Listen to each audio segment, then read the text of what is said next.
And let's see. Good. All right, here we go again. It's starting back up, Copter.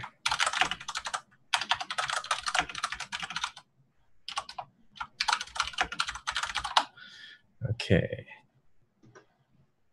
All right, it looks like it just restarted. Oh, goody. And let's see.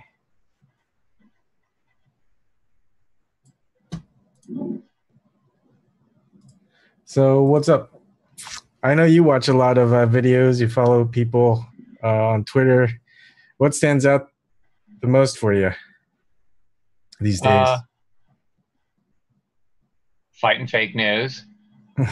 That's an ongoing problem. And supporting independent media. There's been a lot of issues lately with, like, is it fighting within independent media, or what is it? Is it like a factioning? It's really tough to say. I mean, even like legacy media is going after one another, and including, I mean, do you think this could be the end of the legacy media? No, too much money behind it. It's just, it's like the leaving of the guards. Is that what it is? It's like the politicians. No matter what, you got new politicians, you got new figureheads, you got new media anchors, whatever. They'll probably follow the same path. Hey, Shirley. Hey, Angel. Copter. I haven't watched boxing in forever. Is that even boxing? Sorry, just answering. I saw my girlfriend today. Wow. Like we exchange Christmas gifts. Wow, that's pretty early. She's going to be really busy for the next couple of weeks, so. Yeah, that's understandable. Yeah, but I got two Christmas shirts. I got a Mario Christmas shirt and a Pokemon T-shirt and a Christmas T-shirt. And I got her two amiibos. Awesome. Ones that she didn't have. So do you guys get to wear them, use your presents now, or do you have to wait until, I guess, a couple of Oh, I'll wear them.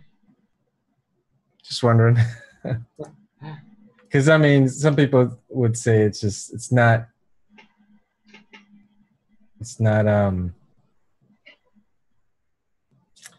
like not the holidays yet, so don't play with it until, I guess, the real holidays.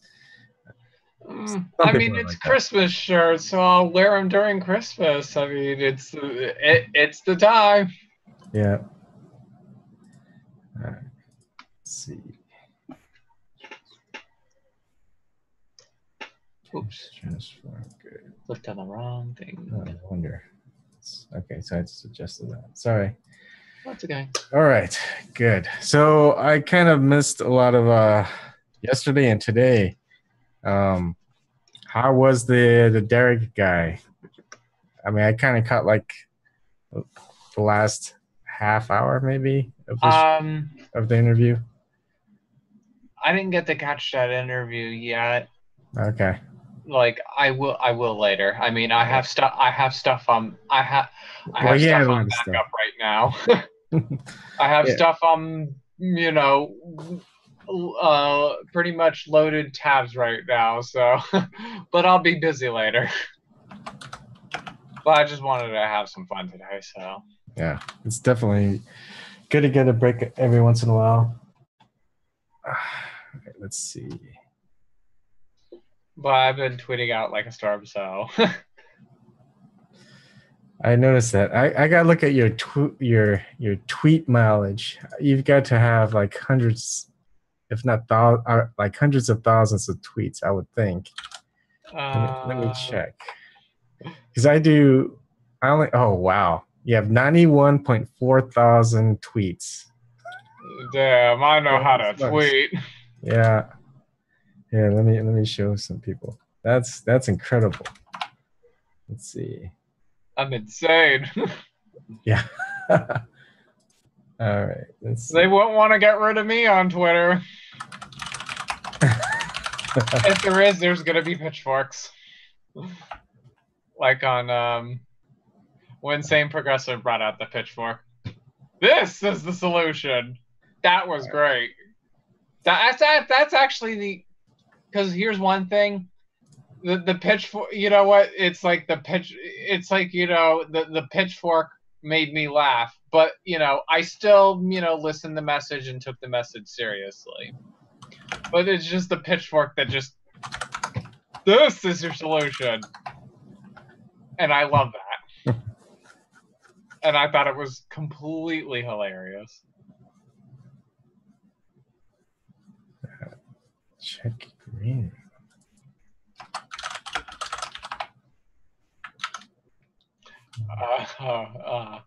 What the fuck are you gonna do with the pitchfork? Oh, I know, it's a metaphor. like, like with me, I would use it for humor.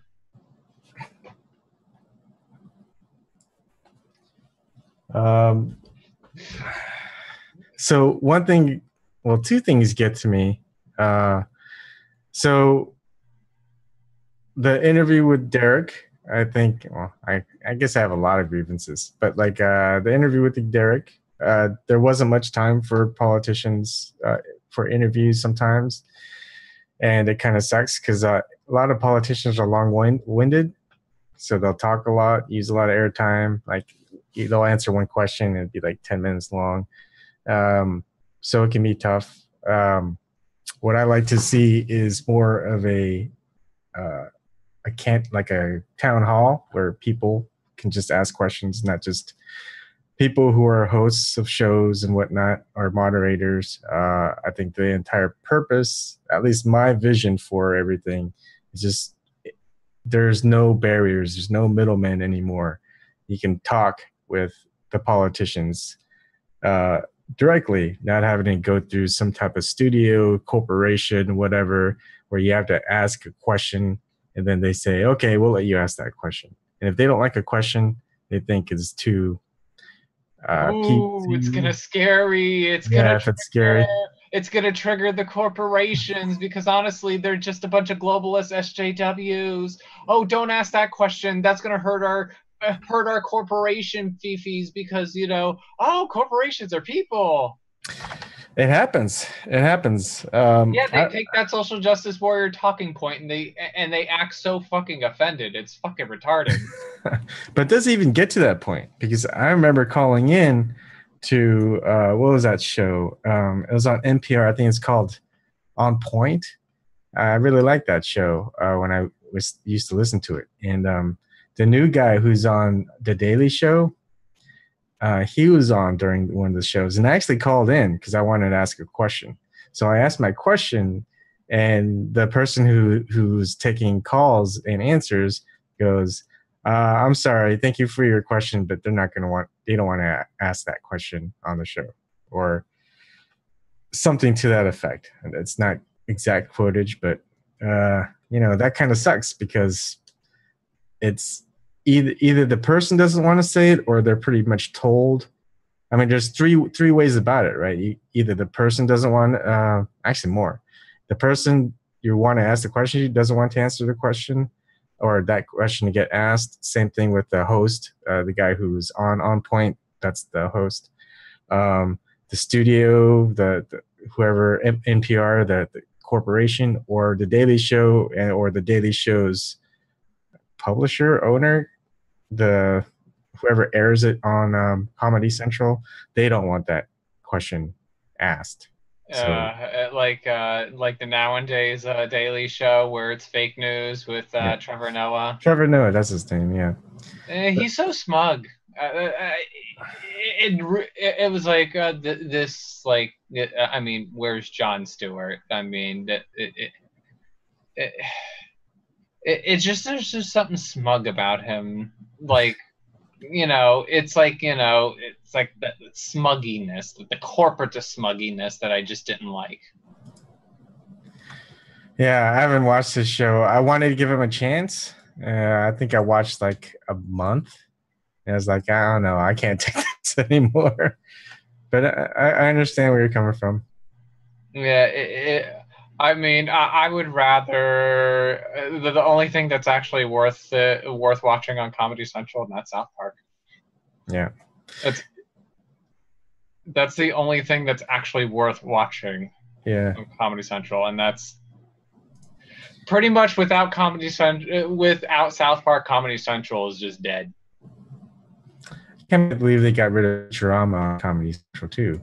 I know, right? And I love Futurama. Yeah, so do I. They have a podcast, or at least they had one episode. I'm not sure if they're continuing doing it. It's basically it's Futurama without any cartoons. It's all the voice actors and the story writers, and they act out everything. But it's just a podcast. You don't get to see anything. So, Aww. yeah. But you could use your imagination.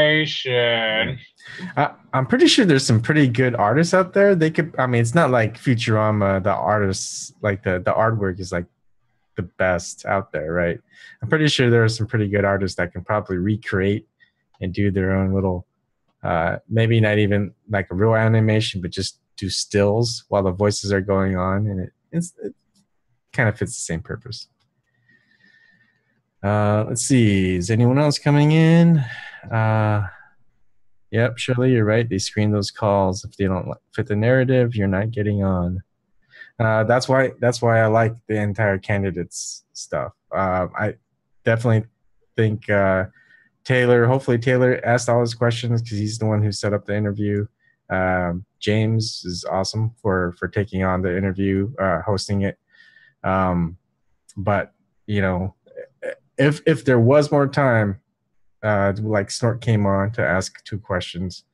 But I think there might have been people in watching that might have had questions for people in chat. It'd be nice to at least get questions asked from those people, because if things keep going into a middleman territory where say James gets big or someone else gets big and they become the next Tim Black, the next H.A. Goodman, the next whoever, where they just do one-on-one interviews, and then the guys who are ahead of the curve, Tim Black or Jimmy Dore or Mike Figueredo or Lee Camp, they move on and become like the news anchors or like those show anchors of like their next Rachel Maddow, whatever. It just keeps moving up that chain. So what we got to do is we got to break that chain and break that whole middleman structure.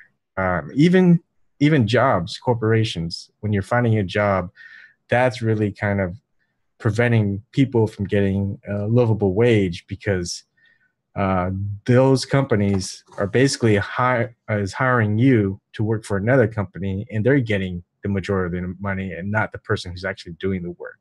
So I hate middle management stuff. I hate it to death.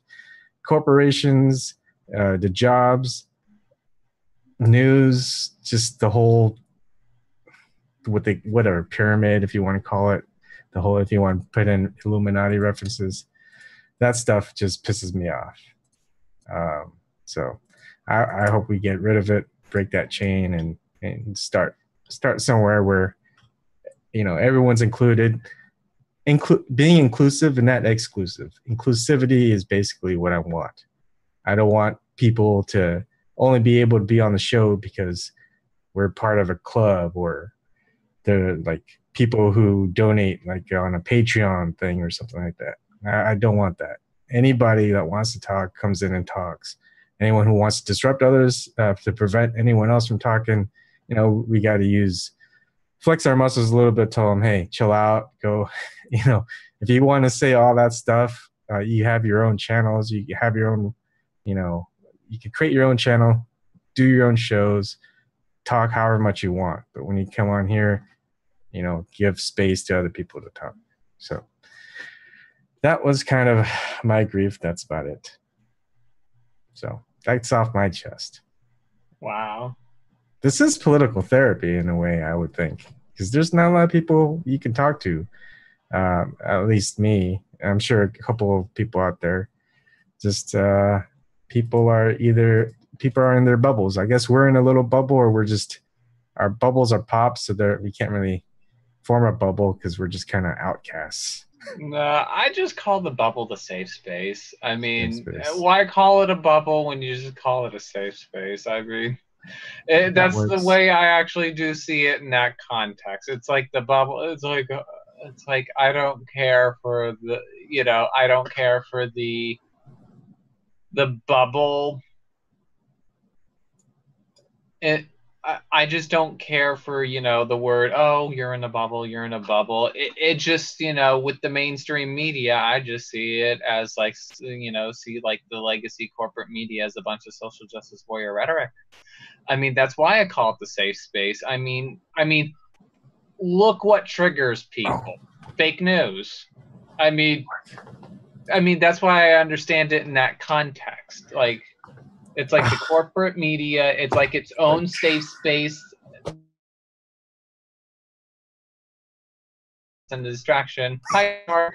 On the teleprompter instead of actually, reporting it truthfully. I mean, why read off the teleprompter? Why lie to masses of millions of people? Like, I mean, it's basically, do you have it's like to the ones that are reading the corporate media teleprompters, do they have a conscience on actually telling the truth and just not spewing these lies? Honestly, I actually, I just don't like the corporate media. They just keep lying to you and they feed you this false narratives and they just go rattle and trigger you with, oh, Trump is a sexist. Oh, Trump is, the next Hitler. We have proof. It's like, why are people buying into this fucking bullshit? Honestly, they're fearing you. You're paying them to fucking fear you with their bullshit nonsense propaganda. Yeah. I mean, why do you have to pay into the abuse? Yeah. I mean, that's the way I actually do see it. Why pay into that abuse? Yeah. Why pay? Why do you keep giving them your fucking money just to be abused by fake news? Yeah. And plus the attention too, if you really think about it. I mean, I think about it in a psychological, context too, because it's like I think you've got a good point there. Before I carry on, I want to say sorry, Snark. You said green room. I'm like, green room? What's a green room? And then all of a sudden it just kind of clicked and it's like, oh, you're in the waiting room, the Zoom waiting room. Okay, thanks, Angel. She got my attention. It's like, green room? How does she know about the green room? I'm like, what's going on? I thought it was like a green room where like you're going to do something like have like a whole green wall and project an image or something.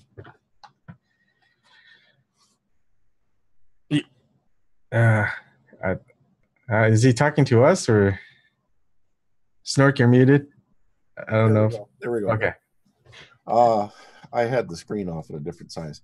Has anybody noticed Hillary today? Her team Hillary is now blaming Trump's misogyny on her losing. Oh, I thought it was Matt Lauer. Yeah, you're just going to trigger Eric. The Matt Lauer people. Okay. Like, there was this one article that said, Hillary threw a temper. Speaking about Lauer, like she threw a temper tantrum after the Matt Lauer, when he asked her the private server question, and she had like a tantrum, like a temper tantrum, and she screamed and cursed. Saying that we'll all be in fucking nooses if that bastard wins, and like she insulted Donna Brazile, and And she's like, Matt Lauer is finished. That fucking Lauer. Like, although it was the article, but you know what? It made me laugh, and it's like, you know, it's starting to like really, really, you know, it's like with the article. I forget where it was, but like, but you know, she said Lauer would be finished, and look what happened. Yeah. I mean, it's like it's starting to become like Stranger now. Like it's like, you know, it's like with me now, I'm starting to believe the article a little bit. But you know, here's one thing: I could get a good laugh out of it because you know, because also based on Hillary Clinton's behavior, she does act like a fucking spoiled brat, to tell you the truth. If you really notice it, honestly, she's like, oh, look at me, oh, pity me, feel bad for me, I lost to a person who I labeled as a sexist and misogynist, and oh yeah, I released audio that he grabs women by the pussy, but take it out in the context to make him look fucking sexist. Mm-hmm. I mean, here's one thing: Hillary Clinton is the real sexist in all of this. She's a sexist. I will say that. And plus, you know, with the comment when she said about Obama, that man, I'll admit I did laugh, but, you know, it's the laughing part. I was like, she's a sexist. But I like your point of like not giving them any more money. The media guys, cable guys, even politicians, just divest from them. The entire point of giving money to campaigns is for them to spend money on like advertisement to get their name out there, right? But the thing is, they're doing that for most of these people who win the primaries anyway. It's just kind of like a fist fight to who gets to be the primary, the contender of the Democratic Republican Party. And if they win, then they'll give them some money. But it's not even just money that they really need. It just they give them all the airtime in all these channels on cable. And I mean, they're going to do it anyway, regardless if they paid, if the politicians paid those corporations, because the corporations want laws passed. That's what they would just want to be in the pocketbooks of the politicians. So I say divest, save your money. Don't give politicians your money. Give them your support, give them your time, give them your dedication. If you really believe in what they're saying and what they're going to do for you, but like just get the whole money out of it. They don't need, the cable companies don't need your money. Basically, they're making the money off of advertisements.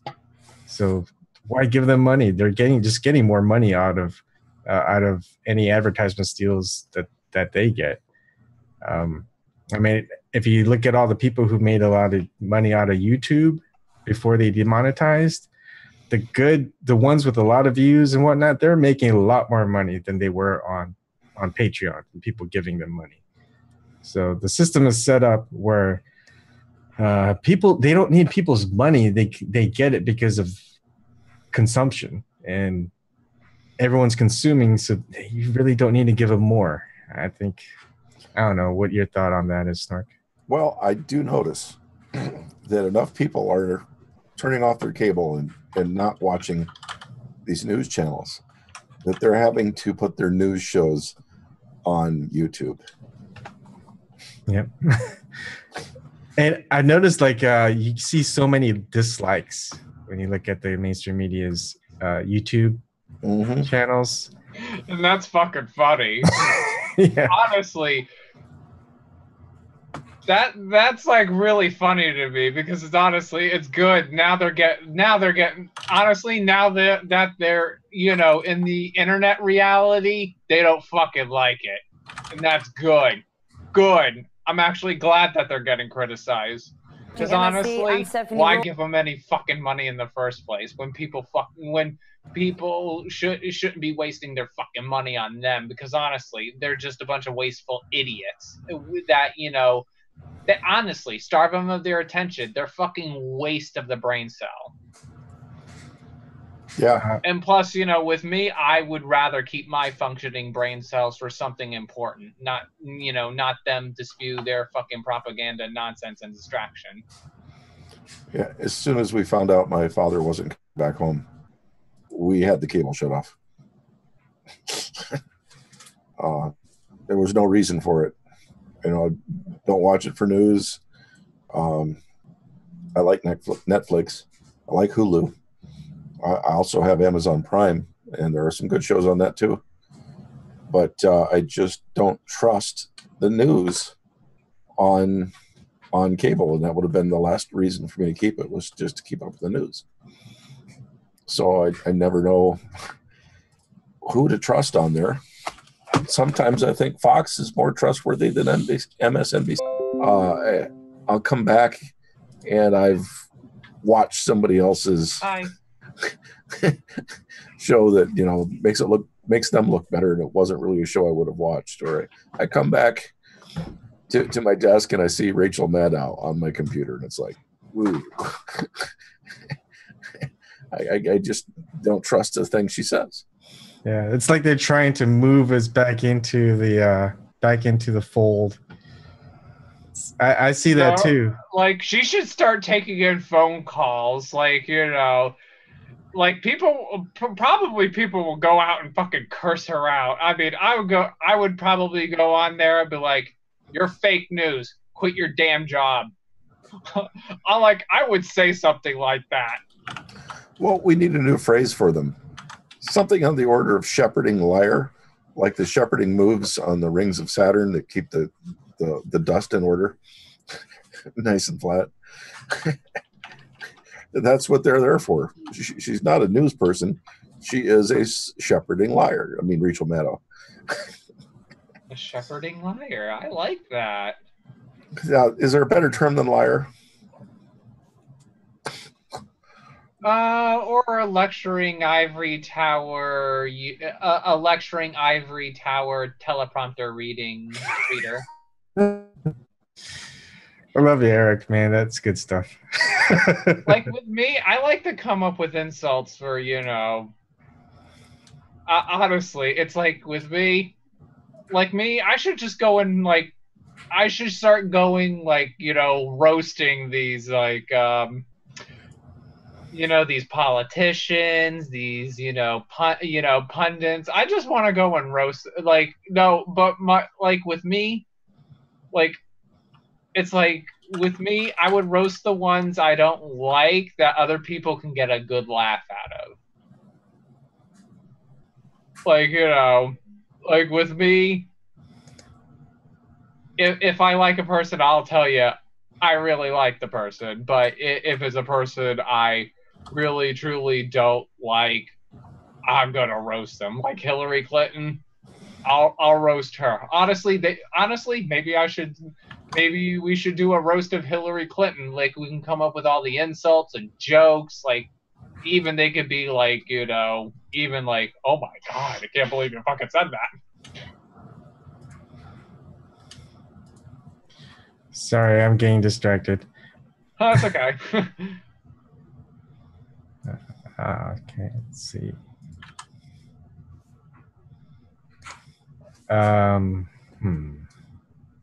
Let's see.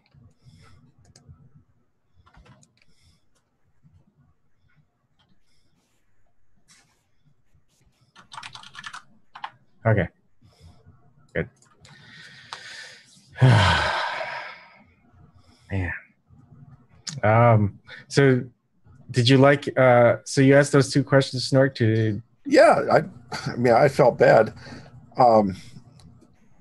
I thought I had the time wrong, so I went to the store.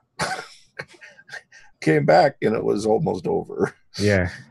So I at first, you know, he said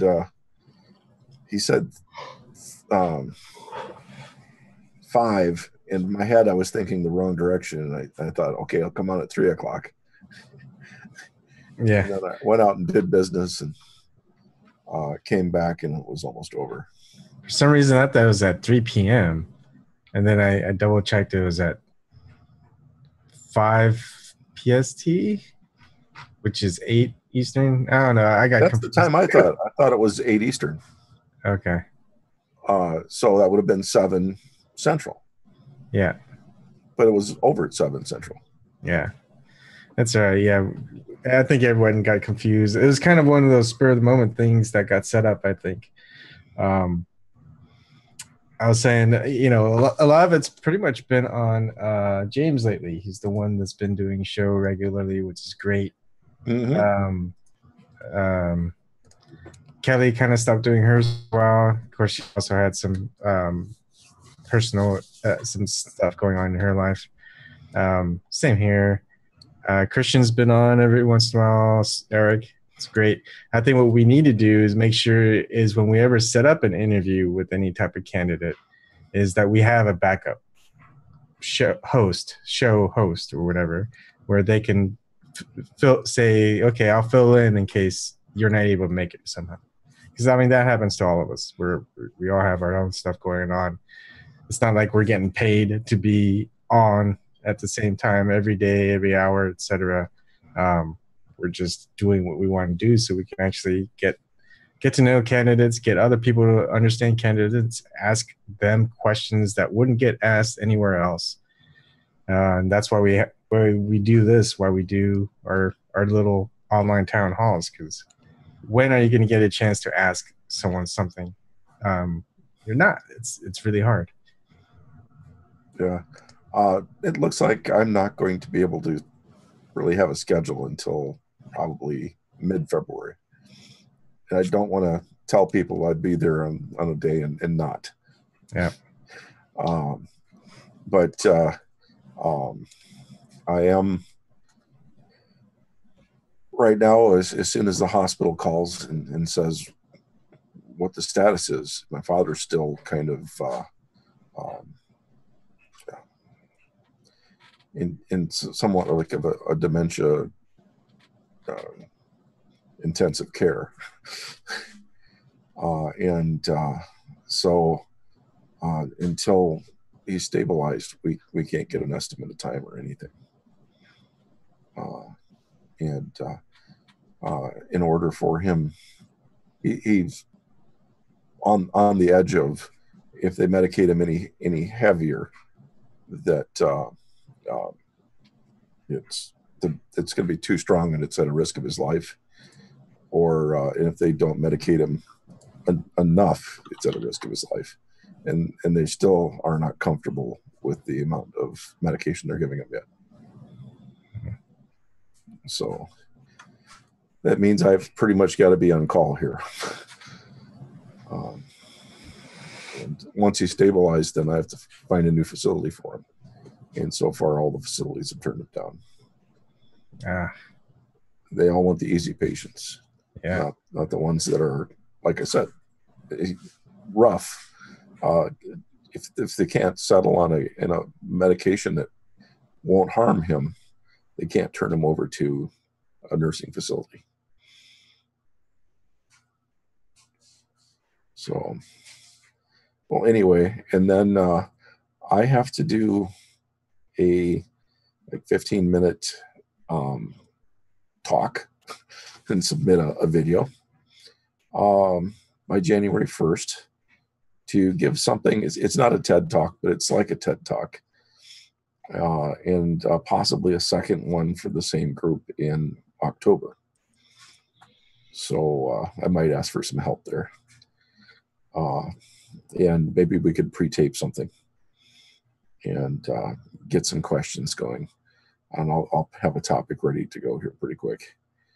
But going to try to get out and see if I can do a fundraiser and start up a company selling things to fight climate change, adapt us to be able to handle climate change. Because I don't think the government's going to do anything. We just have to get off our butts and figure out how to do it ourselves. And it looks like Team A, the Trump team, doesn't believe that climate change exists. And Team B, Clinton, who, as far as I know, the Clinton strategy team for re-election is still being paid by the Democratic Party. Isn't that correct? Has been paid since the last election. They've never been sent home. So that kind of says that Team B is going to run again, and they don't care about climate change either. Yeah. I'd like to get Team G going, but we're still working on that. Hillary Clinton is such a cunt. Team CIA almost won Utah last time. I mean, why would anyone want to go back to an abusive cunt like Clinton? Because abusive. It's like having two abusive relationships. The one you're in now and the one you had in the past. The one in the past always looks better than the one you're having now.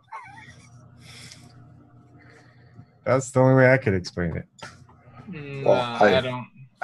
I've signed up some dating sites because I'm widowed, and I tell you, the stories most of the women tell out there, you must think 95% of the men are just abusers, field goal, kick their wives across the room stuff. Yeah, and the some of these dating sites that advertise on TV and stuff as being so perfect.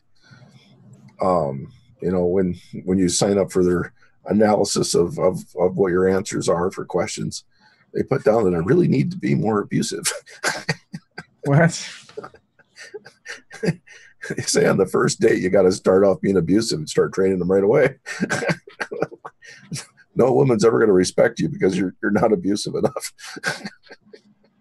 I'm like, gee, that's not what it seems like they're saying in all their profiles.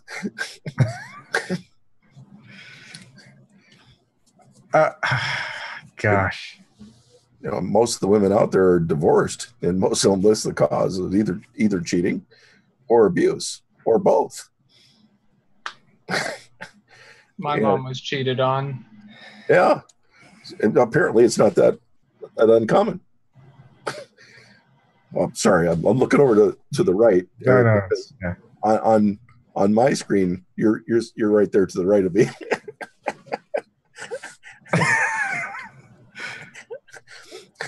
So when you're talking, I'm like looking at you. And I realize my camera is over here. Yeah, it looks a little off on sometimes as the people move, we switch their locations, and I realize that when I'm leaning over here to talk that you're really not over here. I should be looking over here.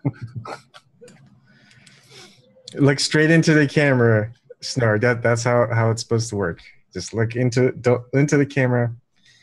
If there's a bright light, just stare at the light, and you're good. You're gold. You don't have to move over and look. You just. But it's just so weird talking that way. Yeah. Well, sometimes when we're talking, I will move the action screen in front. Then I'm looking at you. Almost like, right. This is almost normal, right? So right now, if I'm looking at Eric, it doesn't look like I'm going like this.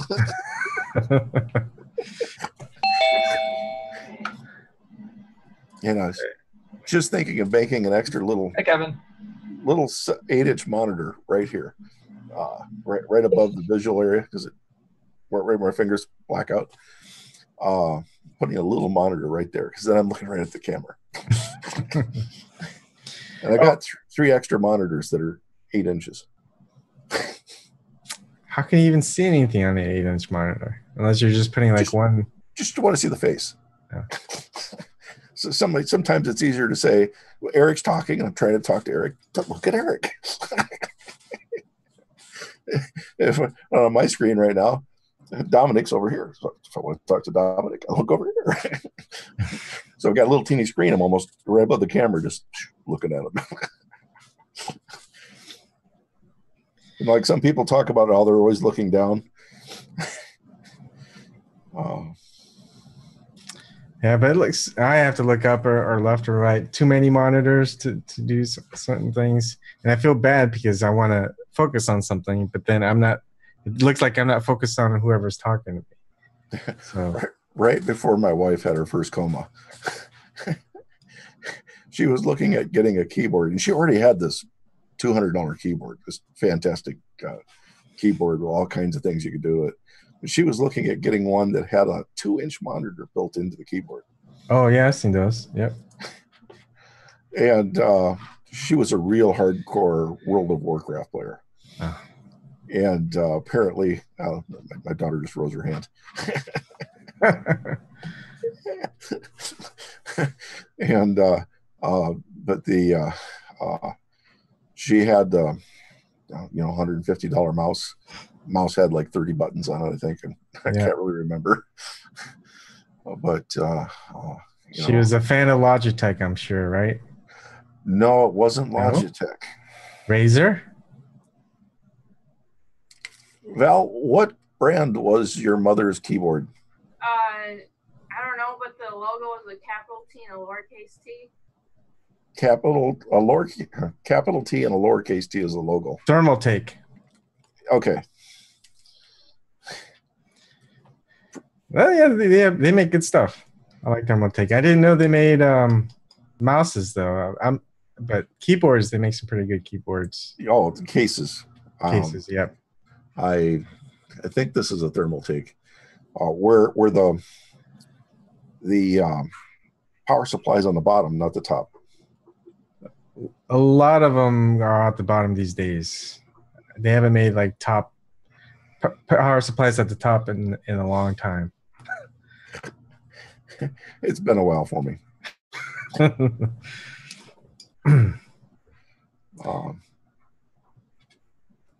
Yeah, the first computer factory I did, the cases back then, people laid them down.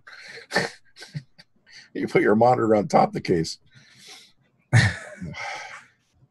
And so the power supply hid in the back right.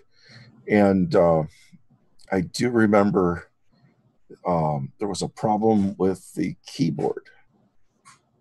Some of them had an extra keyboard where if you used an expansion board for your keyboard, the hole was just big enough for a mouse to get in.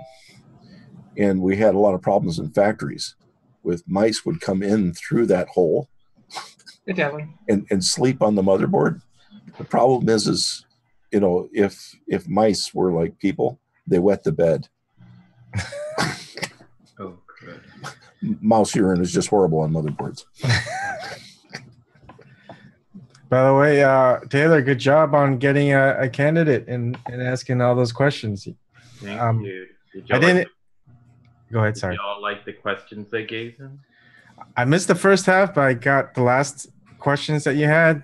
I like those questions. I have to go back and watch the first half. Okay. I was busy today, so I didn't get to. Did you ask all the? How many more questions did you have that you didn't get to ask? I mean, I pretty much answered everything I planned to ask, because some questions that James asked them, I was going to ask him anyway. Probably kind of like different, but obviously the same topic. That's good. It went good then. How is the Houston area recovering from the hurricanes, and is that affecting the election at all? I've never been to Houston. I've only been to the Renaissance Festival, which is in the Houston area. The hurricane did damage all the way up to where you are, right? Yeah, well, not in my area, but of course, like in a lot of other coastal areas like Rockport and Corpus Christi, and things like Houston was probably the worst, probably in well-known hit. So and it's just, I remember also my sister, she even works for Lowe's, and she even went to Corpus to do free work at another Lowe's at Corpus Christi, and she said that everybody was just all mean and all grumpy. just get the people just going through hard times, and it's like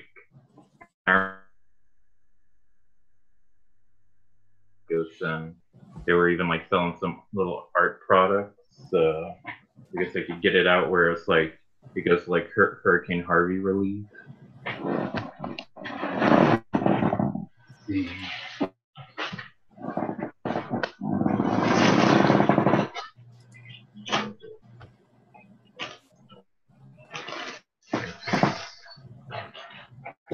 Taylor don't sleep in the nude. Huh? It's a good thing Taylor don't sleep in the nude. When all those hurricanes were going on, about that same time, this area had a hailstorm. Yes, it's like a little mermaid, topless, like Patch, and I guess I'll give this to my girlfriend for Christmas. So, apparently because San Marcos, they have like a big, huge like mermaid culture and like a mermaid parade. It kind of like goes into like I guess the history of San Marcos. Like I guess like back in the 20s when people were even doing that. Because they have like the San Marcos River, which is like considered like sacred. It was like sacred to like the Native Americans that were there, since they also have like powwows next to the river. And what's so sad about it is obviously like pay to rent the land that was stolen from them just so they can have powwow. And of course, obviously it's owned by the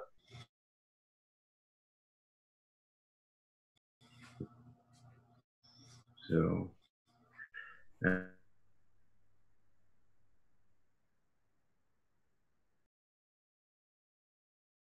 want to, I just remember I always liked when I would be sent to Texas during the winter time to look at a factory down there, because it would always be cold down here, and it would seem like I'd always leave or come back during a blizzard. It always seems so nice down there. Yeah. We don't really have to worry about blizzards or like snow, where you have to like put like chains on your wheels and all the like shoveling snow out in your driveway. We don't usually have to put chains on because it mostly flat. Mm-hmm. Only the corners of Iowa are hilly. Mm-hmm. But each year, when there's the first ice, snowstorm and ice storm, it's basically a car drives over snow, it becomes ice, and the next car behind it slides out of control. Hundreds of cars in Des Moines will all collide into each other. Just every year it repeats every time. There's a little hill and then a corner.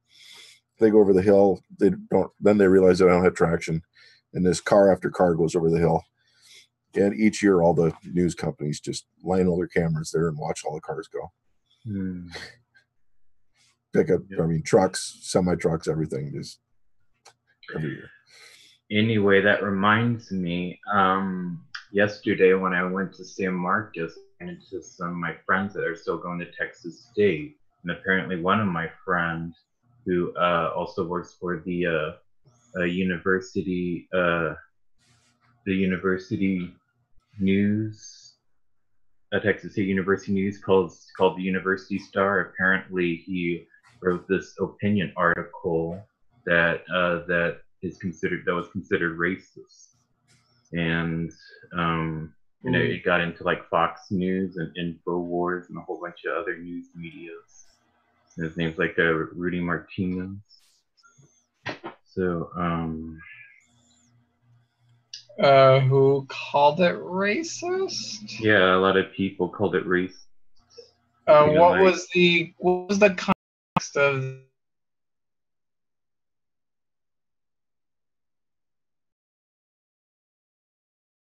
Well, apparently it's racist against white people that they considered, and like. While we're waiting on that, just to let people know if they haven't, But independent outsider, Dave, will be getting Sima Hernandez, who's running against Ted Cruz on Monday at 4 p.m. Eastern Time. Oh, perfect. Holly Seeliger and Red Economics TV is going to be co-hosting to ask her questions. I don't know if he says tomorrow may or may not show. I don't know if are you taking questions from the chat as well, Dave? Is that Monday or Sunday? Monday, December 4th. Okay. Is it that late already? Yeah. Tomorrow. Right. Yeah, I got a picture of it online. Let's see.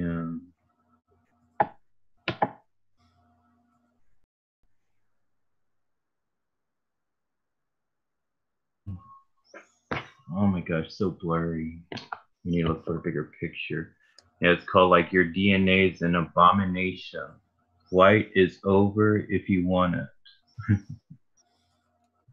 It just talks about like, just like white supremacy, like here in this country, and how it's like, if you're then you go through the luxury not having to worry about the police, not having to worry about discrimination. But the thing about it is what I disagree with it.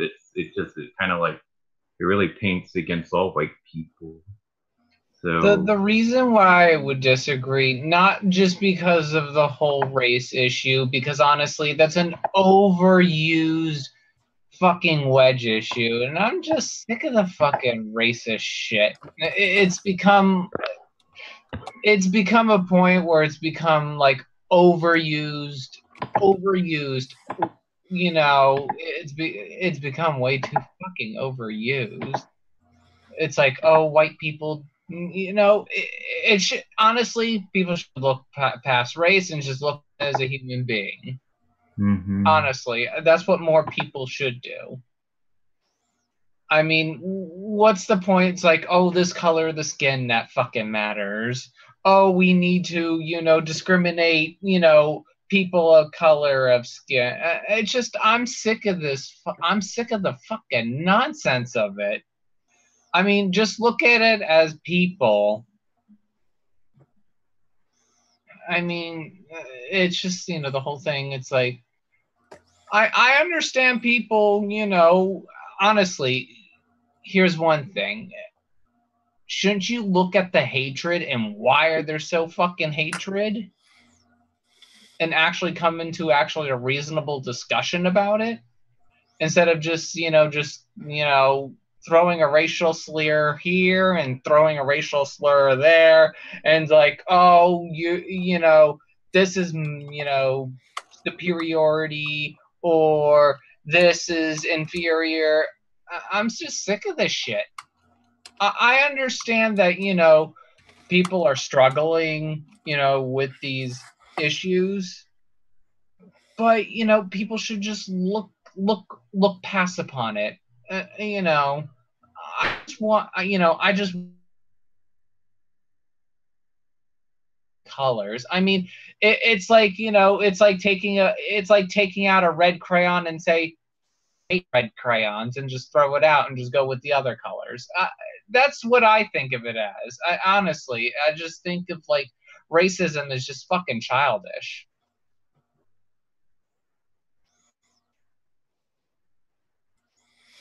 I agree. Oh, I gotta run upstairs a second. It's kind of like what it looks like, a big sign that says like white is over unless you want it to be, and saying that like your DNA is an abomination. Yeah, it's not letting me share the screen though on here. Wait, let me check. But you could share the link though. Oh, okay. Try sharing now. Okay. Sorry, I don't know why that was set that way. Okay.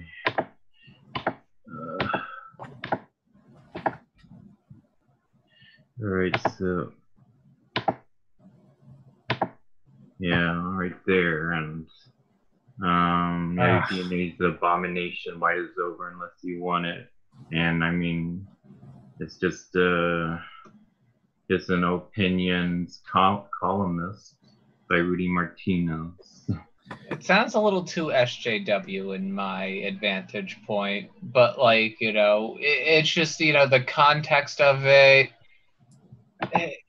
it just sounds like, you know, it sounds like, I mean, I just hate to say it. It's just the college had become like a little way too overzealot on the SJW, you know, talking points.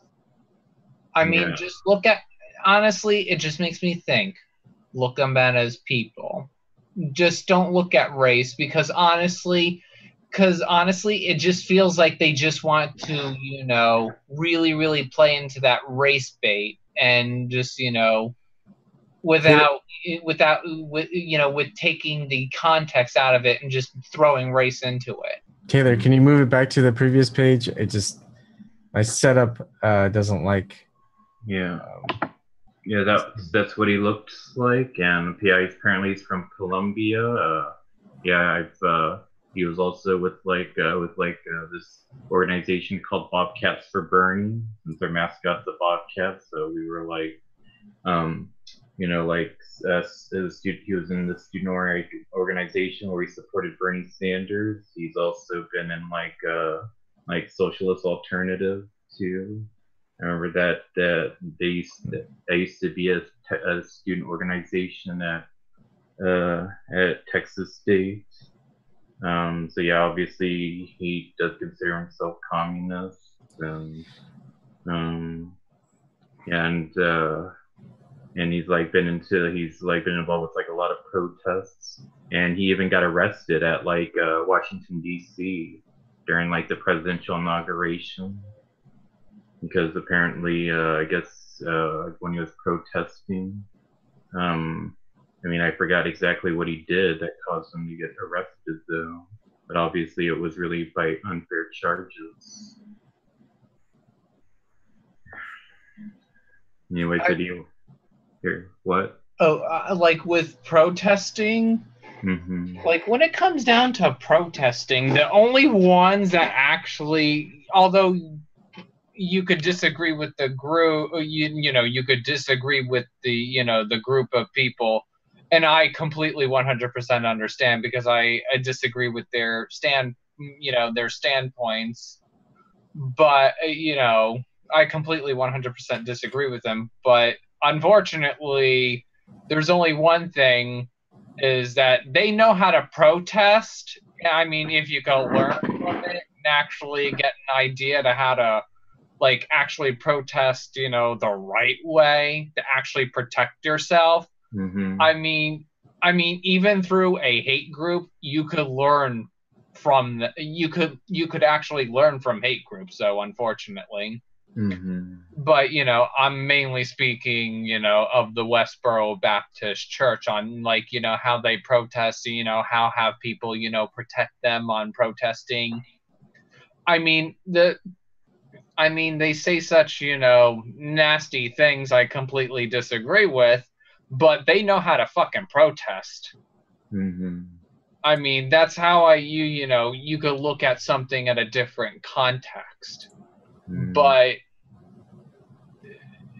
you could actually really see it. It's like they know how to protest. I mean, even someone can actually learn through hatred, even with you know, people that, you know, that were, you know, former, you know, people that, you know, even Ku Klux Klan members are even turning over their fucking robes. Mm-hmm. I mean, that is a good sign, though. I mean, even someone that could actually be hatred could actually learn to, you know, get rid of the hatred. I mean, that's what more people should do. Get rid of the hatred, honestly. I mean, it's like more of the, honestly, I find hatred to be brainwashing and like really toxic. Mm-hmm. But, you know, I mean, with me, when I don't like Hillary Clinton, but, you know, I won't use the word hate. I mean, I hate the stuff that she did. I you know, when it comes to hating somebody or just hating what they did, I mean, here's one thing. here's one thing. When it comes to me, I will hate what people have done, though. Mm-hmm. But it doesn't make me want to hate hate. Right, I see what you But, mean. I learned from that. But I would rather use, like, a word to, describe the person. Yep. Oh, one sec. Like Hillary Clinton. I don't hate her. I just think she's a total cunt. Sorry. I love you. Love you too, Ma. Well, yeah, and also in like the headline, it says whiteness will be over because we want it to be. And when it dies, there will be millions of cultural zombies aimlessly wandering across a vastly changed landscape.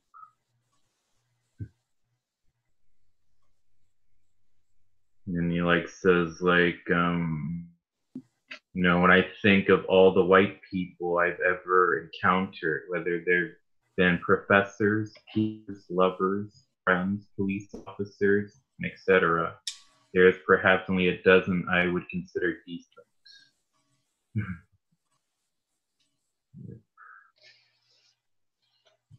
Here's one thing. It's like with me. Sorry. I was gonna take off. Eric, can I make you host so you can let people in and all that stuff? Sure. All right. All right, but here before you take off, Ebon, what do you think of the politician that's running that I interviewed?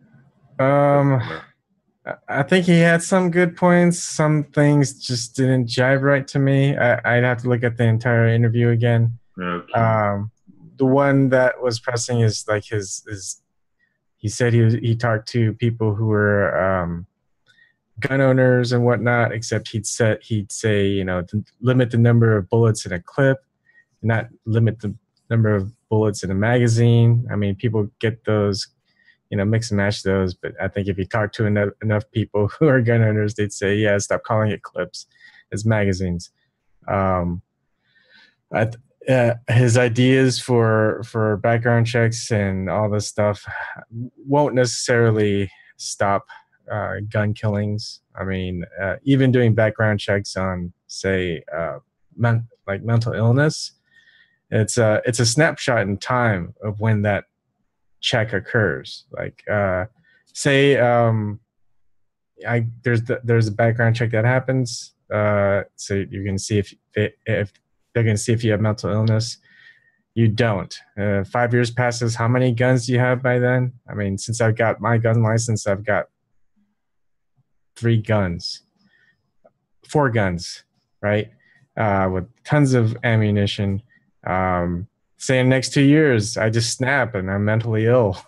That background check's not going to do anyone any good. That mental disorder check isn't do anyone any good because the mental illness thing's more of like an arbitrary set of parameters that you can literally manipulate to suit anyone to them. You know what I mean? You can make a case for anyone being mentally ill. Yeah. So it's just like another blanket statement, and it's retarded, honestly. Yeah. I think it's just a lot of money and time spent that doesn't do anything really. I mean, it's very minimal. More people die from car accidents than they do from gun killings. Gun killings is way down on the list. But anyways, it's a good topic for politicians, I think, especially with all the... And the one thing else with the whole clip magazine, number of bullets and everything, it's like, well, or at least from what the numbers I've found, it says pretty much 2/3 of them are suicides or accidents, and only 1/3 are actual, like somebody got a gun and decided to go kill a bunch of people. You know what I mean? So a number of bullets in a magazine isn't even going to affect anything about 2/3. They just need 1 bullet. That's it. You know? So. And if you're going to be good at killing people, you're going to practice. You're going to have multiple magazines anyway, and you're going to be able to at least release, put in a new magazine. If you have a pistol, you're just going to cock it back, or if you have a rifle, you're going to do that. It takes literally no more than 5 seconds. Yeah, the guy only has 8 shots or something like that, but he's got a backpack full of magazines already loaded. Yeah. Anyways, you guys can keep going. I'll listen in. I just got to work on some stuff in the side. Okay. Bye. Thank you, Ebon. Take care. Thanks again. All right. Well, what about the rest of y'all? What did y'all think of the rest of y'all that watched the interview? I didn't get to watch it, but I will watch it. Okay. I thought it was pretty good, Taylor. I thought you did a really good job. The questions were very relevant. Texas, I could see his dilemma there. Especially since they had the other shooting, not far from where you guys are. Yeah, I kind of felt him walk a tightrope when I mentioned him the hardest question about the rigging of Bernie Sanders. Bridges there, if he wins, he's going to want their support. Yeah. But I mean, I guess. So did you watch it, Dominic? Or yeah, I didn't get to see it live. I was out when it was on, but when I came home, I watched it. Okay. That seems like the real deal. I mean, he seems like a very sincere guy. He's pretty well versed on stuff, on the issues. I don't know what his opponents look like, but I wouldn't feel uncomfortable for him. Yeah. I mean, and really what made me decide to support him is like once I started talking to his volunteer workers, because, it's like one guy, he said he would support Bernie Sanders, who's a volunteer worker for him, and he likes to watch like a lot of independent news media Jimmy Dore, Secular Talk, and then the Majority Report, and then obviously even knew that that the DNC rigged it against Bernie's, and I mean I already know some people that supported Bernie Sanders, even I guess some that even voted for Jill Stein are supporting them. So I think once I found that out, then I started to trust him more. Well, he's against fracking. He's for solar. I mean, he got the right direction. Mm-hmm. Yeah. Because I'm sure, some of the Democrats that are running against him for the primary, I can tell that some of them do support the fracking. I mean, obviously they're very vague about the questions about it, but usually I can kind of tell, while he just says he's just totally against it and wants to ban it. Isn't most of the fracking in Texas for exporting?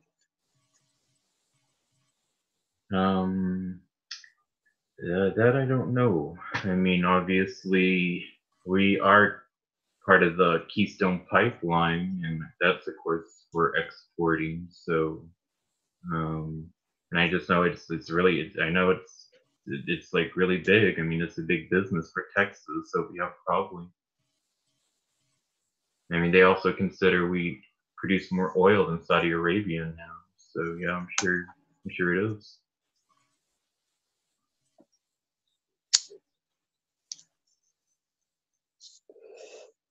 Yeah, especially with Houston. I mean, to me, the whole city of Houston is just sold out to the oil companies. Well, I'm not disagreeing with that. Yeah. You want to hear my opinion about the politician guy earlier? Sure. The impression I got, okay, he seemed like an okay guy, decent and everything, but I clearly got the impression that slogany, knew the topic, didn't know the context and details in it. Yeah, kind of I don't know.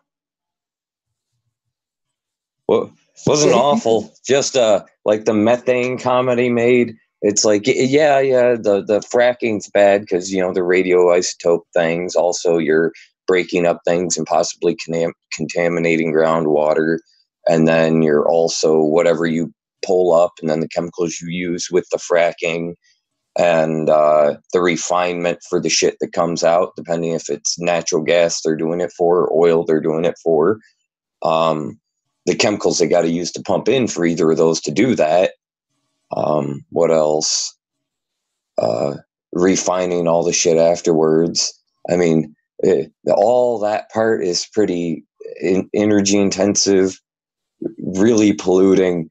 It makes a crap ton of waste, and then just to export the shit, it's kind of crazy. But oh shit, I kind of lost my point there. No, but the methane itself, like where were you? Okay, that's like an old source, but I've literally seen like torches that they are burning it off. They just flare it. And those fuckers, like I've seen one that's been burning for like at least 10 or 15 years now. And just like it's a big, giant Olympic torch sort of fucking size burn, just flaring it off. Like, I mean, there's so much they waste. I mean, that's half the fucking problem right there. Mm-hmm. I mean, at least properly using the ones that we already have and not expanding it any further. Yeah. Because they're already there. We already made the frack. We already are extracting. We might as well freaking use it effectively and not piss it away. Yeah. And I mean, even if he does, I think I cut Snork off once or twice there. That's okay. Yeah, typical flares are 100 to 1,000 times bigger than the Olympic flare. I was just saying it was giant. I was just saying. That's the way to put it, giant. Just it pissing away so much energy. Just burning is all that thermal energy and just, the CO2 and everything. I mean, at least use it for something, Yeah. I mean, hell, why if it's going to be burning for years like that, why can't they just have like a generator on a semi truck or whatever, and it drops off a container and they can hook it to the grid? Something, just don't piss it away like that. That's just crazy. How much energy do you think that is? It's a lot. I mean, I know a cubic foot of methane's 1,000 BTUs, and this has got to be literally into the billions they're burning off. But you have to look at the economic model of it. It's insane. Because to them, they don't want that cheap energy getting out to the grid. They want the expensive energy. So they burn off the cheap stuff that they can't get enough money out of, so that you don't eat into it. Raises the price of the other stuff. That's correct. Now that's. Oh, go ahead. I worked for somebody that said in the old Soviet bloc countries that had nuclear power, they didn't use cooling towers like we did. Instead, they would pipe the water through all of the houses in the community. Now, it's not radioactive water. It goes through a transfer cycle. Okay. I was about to say that seems kind of risky. No, it's not risky at all. And then they and some of the German plants, even the West German plants, would take their excess power and use it in roadways and heating grids and applications if you did it that way, I mean, after the infrastructure, you can guarantee nothing freezes. You can guarantee the roads are clean. You can guarantee cheap heating. Well, you can guarantee extra energy for chemical conversions and things like that. Less deaths due to accidents because of ice and snow. Yeah, and no salt on the road. So you don't have to waste gasoline. You don't have to time maintenance and all that on vehicles. So it fixes a lot of things. But it's the initial building of a district heating grid like that on a large scale, especially since they can go like 600 miles or something like that. That's kind of crazy. You can literally heat a whole state away. If you had one plant, you can heat 600. That'd be like a Michigan plant reaching all the way to like Wisconsin or something like that. Just dumping heat over there. A real easy way to visualize it, a pot of water that is 1,000 feet wide and is big and deep, but constantly boiling off. You'd have the water constantly disappearing out of it. That's that steam you see going to the sky at a nuclear power plant. So if it's a 5 gigawatt nuclear power plant, then 15 all that heat of heat are going up into the. That is a lot of houses. You shouldn't even build it with cooling towers. It should be thermal banking, processing plants, and district grids. Like the state of Illinois people should not have needed to pay for to heat their houses. With 13 nuclear reactors running in Chicago, that area should not have needed to. Nope, just piss away all that energy right into the sky. Yeah. But they have a second purpose for the steam. In the steam, reforming stuff. No, they use the steam also to get rid of tritium. That's interesting. Because they can say tritium is a natural component of water. Technically, I guess they're right, but not how they produced it and not the quantities. Right. So they can say that they can. We're just going to dump our fresh nuclear waste right in your water. But by pumping enough steam into the air, you can say that the amount that of tritium you're adding to it is negligible compared to the amount that's naturally in it. Yeah. See, when you add a bunch of negligible things together, it starts turning into something pretty bad.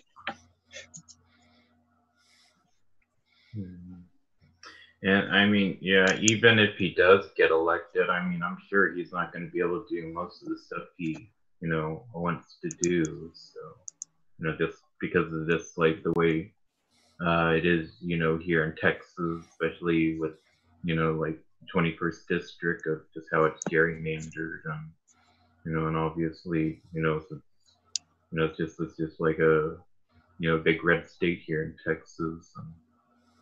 Yeah, I'm thinking that if the Green Party is going to get any representatives, they need to start converting some of the Democrats that are in the office.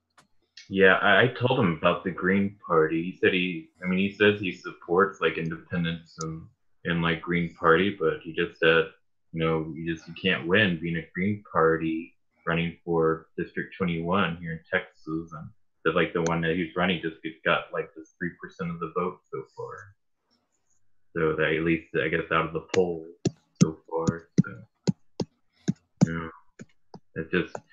It's just Green and third parties and independents. I mean, they just have like a long way to go before they can reach the same level or, reach the same level of Republican and Democrat.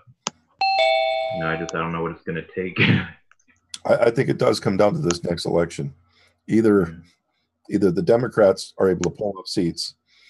If they're not able to pull up seats in this, then the Greens really do have to figure out some way of getting in. Mm-hmm. Because there is no excuse for not taking back the House and Senate with this attitude going on. Yeah. I mean, to me, I remember I watched this like good video from Secular Talk saying that, I bet the Democrats would just get, be much better and get more support if they just all agreed not to say anything about Russia anymore. Then their approval rating would just go up.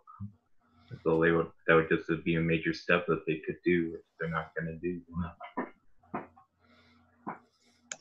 My, what an interesting nose you have. Who?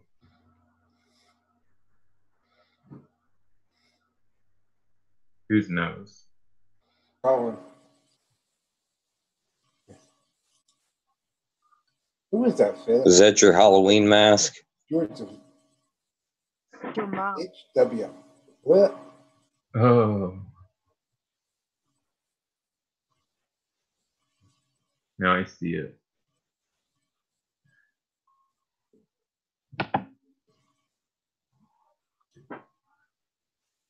It's not a bad mask.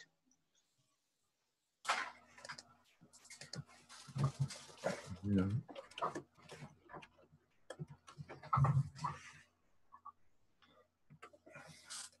If people don't start to see now that we're living in an anarchy, all of us, they're blind. The problem, what the problem is, we talk among ourselves here at night and stuff, and, it all seems so natural, we're aware of what's happening. But you go outside these circles and, it's scary how many people are still that uninformed with the resources that they have at their fingertips to see what's really going on.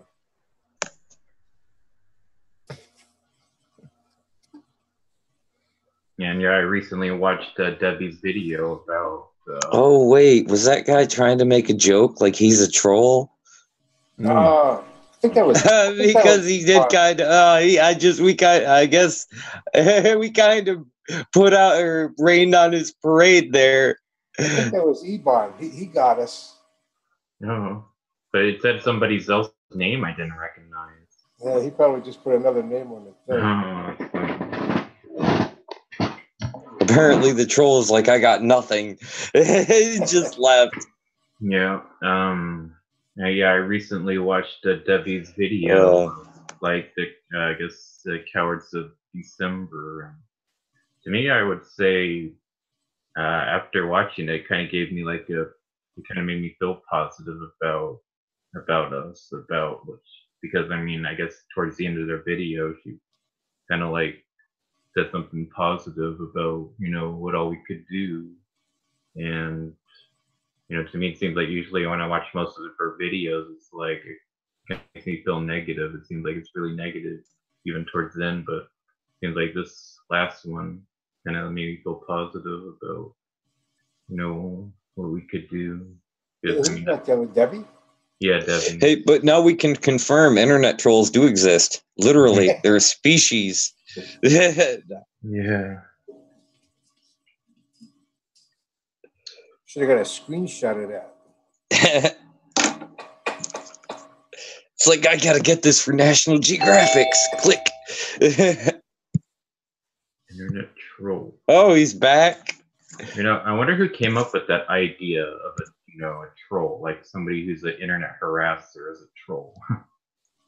Well, I guess he took it literally. Yeah. Yeah, well, I'm just talking about, I wonder who came up with the idea of using an internet harasser, calling him or her a troll. I have no clue. Ebon said the CIA came up with it, Taylor. Was our internet troll a CIA internet troll? That was a decent mask, honestly. It wasn't horrible. I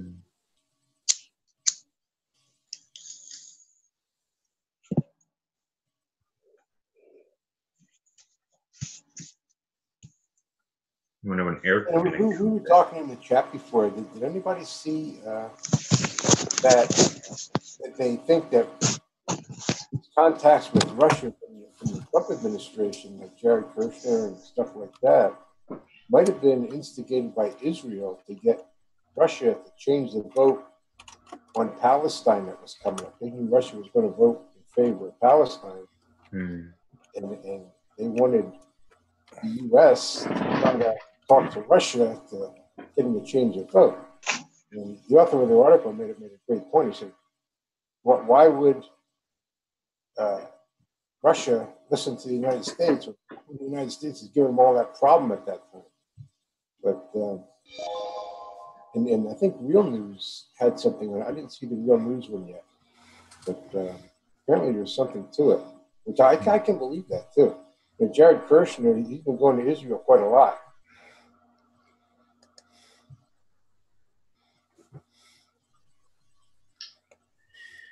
Yeah. I wonder when Eric's gonna come back.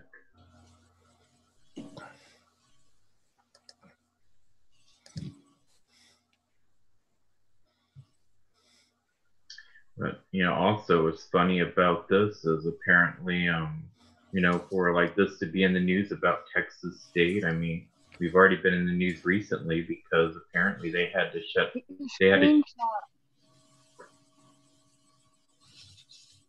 Bill Nye. You're saying Bill Nye's a troll? Bill Nye. Bill Nye. Right. Oh, whoops.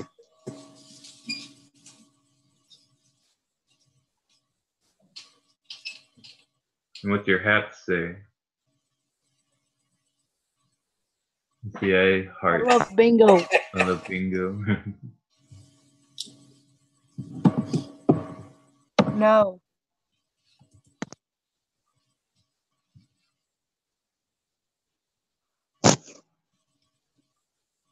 So why the troll mask? That's Ebon, Kevin. I don't think so. Kind of sounded like either a girl or like a kid, like a guy, like 14, 13, somewhere in that range. Yeah, somebody just wants to have attention. I don't know. A for effort, literally being an internet troll. I mean, at least there's no harassment with this. Well, no, just literal, like a literal internet troll. Yeah, it's a peaceful. That's kind of funny. A peaceful internet troll. The trolls want to make peace. Oh God.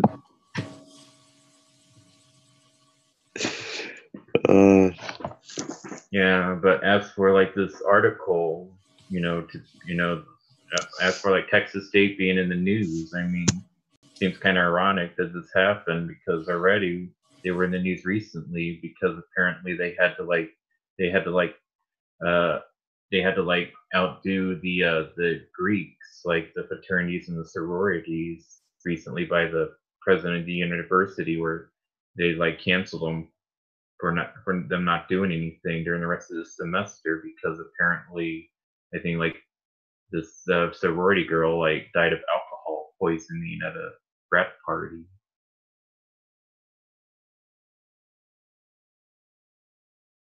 And I think and so yeah, it seems like I left right before the drama started. Graduated right before the drama started.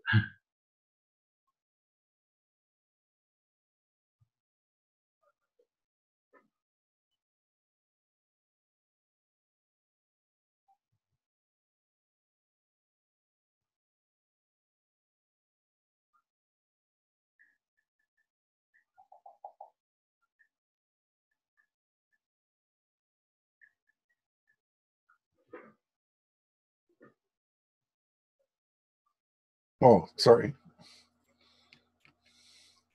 Yeah, it's like Texas State University suspends Greek chapters. As president of Texas State University, I'm deeply saddened by the tragic death of one of our students who attended an off-campus social event on Sunday evening hosted by members of a university fraternity. Following a call from friends, officers with the San Marcos Police Department found Matthew Ellis and it's a guy, Matthew Ellis, Pi Kappa, I can't really read their fraternity names, pledge, unresponsive on Monday morning at an apartment off campus. He was pronounced dead after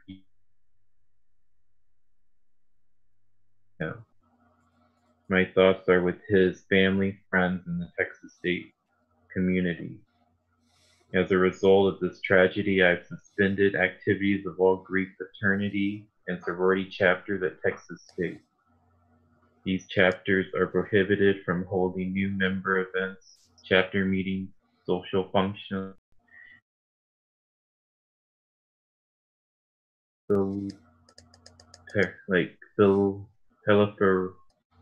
paraphiliac activities until a thorough review of the Greek affairs system is completed.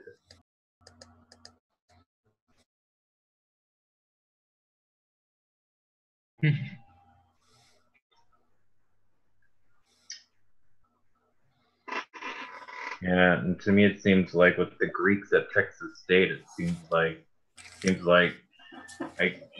kind of felt like it was like really segregated from like Greeks to non-Greeks, because I remember when the Greeks would like dance like at this like kind of like at this like at a amphitheater at the university. It's like when I would want to dance too, like they said that I can't since I'm not with they're like Greek like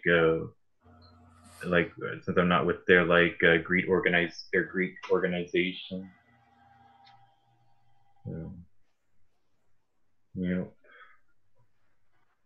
And of course, I mean, it's expensive to be like a Greek member. You have to pay like monthly fees.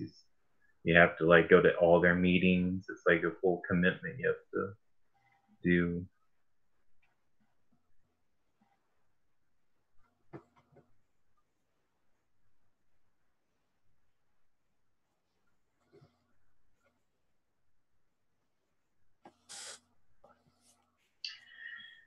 When I went to college, there was a waiting list of 700 guys to get into the temporary housing.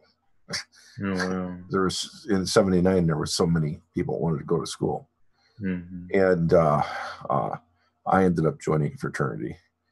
The costs not as high as living off campus, but not as cheap as living in the dormitory. The dormitories had their meetings and things too. They kind of had each floor did hold some kind of activities together. But and then there was party fraternities, and there was fraternities that helped students live a more organized structure. I'd say it's probably 5% that are the more organized structure. Most of them are. No, I think it's a model that the university should take out. I mean, they do some good things. They do some good things. Yeah. And to me, it's like the Boy Scouts. They do some things, some good things. Some of them are good, but a lot of them are, the Boy Scouts. A lot of them are just hidden pedophiles. Oh. Yeah, because I mean, usually they'll do stuff where they try to raise money for donations. Like one time, they had like these. They had this booth where they were trying to like get a vote of like what girl had the pretty eyes. They would have like snapshots of like girls' eyes.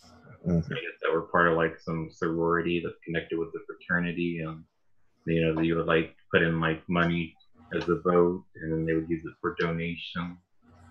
I remember also they had this one fraternity or sorority house. They had like they set up as a haunted house, like kind of like close to Halloween, and I think it was just like a fee just to get in, and that would go in towards donations. I thought that was kind of neat because I guess how they did it because I went to it. Yeah, they'll do stuff like with food banks sometimes, but I don't know. To me, it seems like for the most part, it's just really elite, and obviously, and it's kind of like where I guess their parties can just go out of control. Like I guess kind of like what happened. Yeah, I know that out of the I think 19 of us that started, 4 were outright alcoholic. I mean, 4 were not outright alcoholics at the end of the year. Oh man. I mean, I guess they must have been like the religious fraternities. No, I meant of my group of 4 people that joined. Only 4. Only 4 of us were not alcoholics by the end of the year. Oh, I thought you said 4 fraternities. Oh no, it's 4 people. Yeah.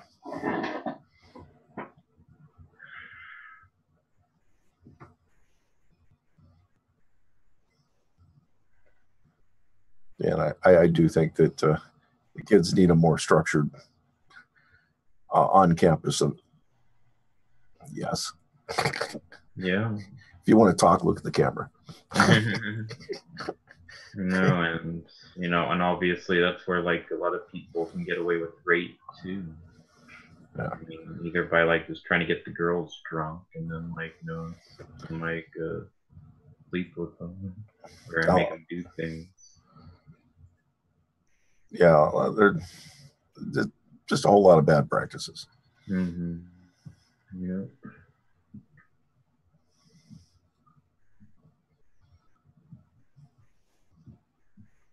On the other hand, there's a lot of difficulties living in the dorms that push the kids out too.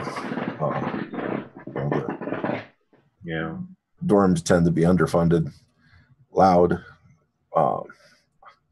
difficult to study in themselves. Right. And the first year you're away, there's so many distractions. Suddenly being around the other students, it's difficult for most people. Yeah. Regardless of where they're at. And then of course I heard, I also hear like, some fraternities will like have like racism, where it's like some fraternities will only like let like white girls come into their parties. I mean, there was none of the university's fraternities did that, but of course I heard from like other universities that were doing that. Yeah, I really don't remember seeing very many non-whites at all. Mm-hmm. In fact, I think there was a one black fraternity. Yeah. And other than that, no, you didn't see them. Mm-hmm. Yeah, and apparently, like the sororities, they're not allowed to have parties in sororities. They have to, the girls have to go to the fraternities to have parties. They consider tradition. School by school. I know. So a lot of them will hire a club, like a golf course, and hire buses to take them there. Mm-hmm. Yeah. So. And then apparently, I also know this like guy, this older guy. He used to go to Texas State.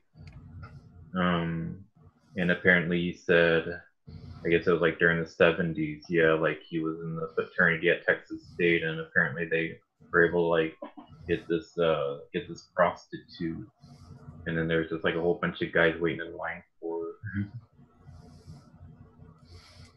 Yeah, well, I know friends that are bus drivers, and the thing they hate the most is taking a sorority out to a club because they always throw up on the bus on the way back. Oh yeah, and then don't they charge extra for that? Not enough. Oh yeah, gross.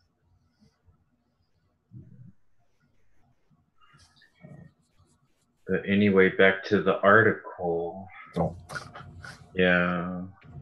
Like at the end it says, ironically speaking, white death will mean liberation for all. To you, good-hearted liberals, apathetic nihilistics, and right-wing extremists, accept this death as the first step toward defining yourself as something other than the oppressor. Until then, remember this. I hate you because you shouldn't exist. You are both the dominant apparatus on the planet and the void in which all other cultures, upon meeting you, die. Yep. I mean, I don't know. It's like, and it ended up getting printed in the paper, but obviously they had to, take it off of their news media website, and apparently he even has it like on his Facebook, like posted it on his Facebook wall, and I don't know. I mean, obviously, I think, I would say it's true what he says about racism, about like, how, with like police brutality and all that. But but the whole core of the solution is like that they should all die. That I just don't disagree with. And I mean, obviously, really, you should have said, instead of like white death, you should have said like maybe like white extinction. With like, I guess with over time of like, with like interracial, like, marriages and children. So I don't know. To me, I think, I guess, you shouldn't have written it the way it was, and which just caused a whole bunch of like controversy for it to be in the news. And but even though if I don't disagree with it, I still think it should still have a right to be in like their news media, because obviously it says, it just says opinions columnists. So,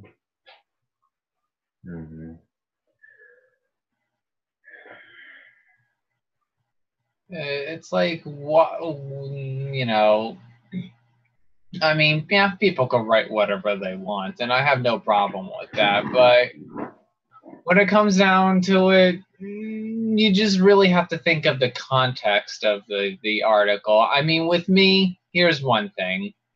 I mean, you heard me.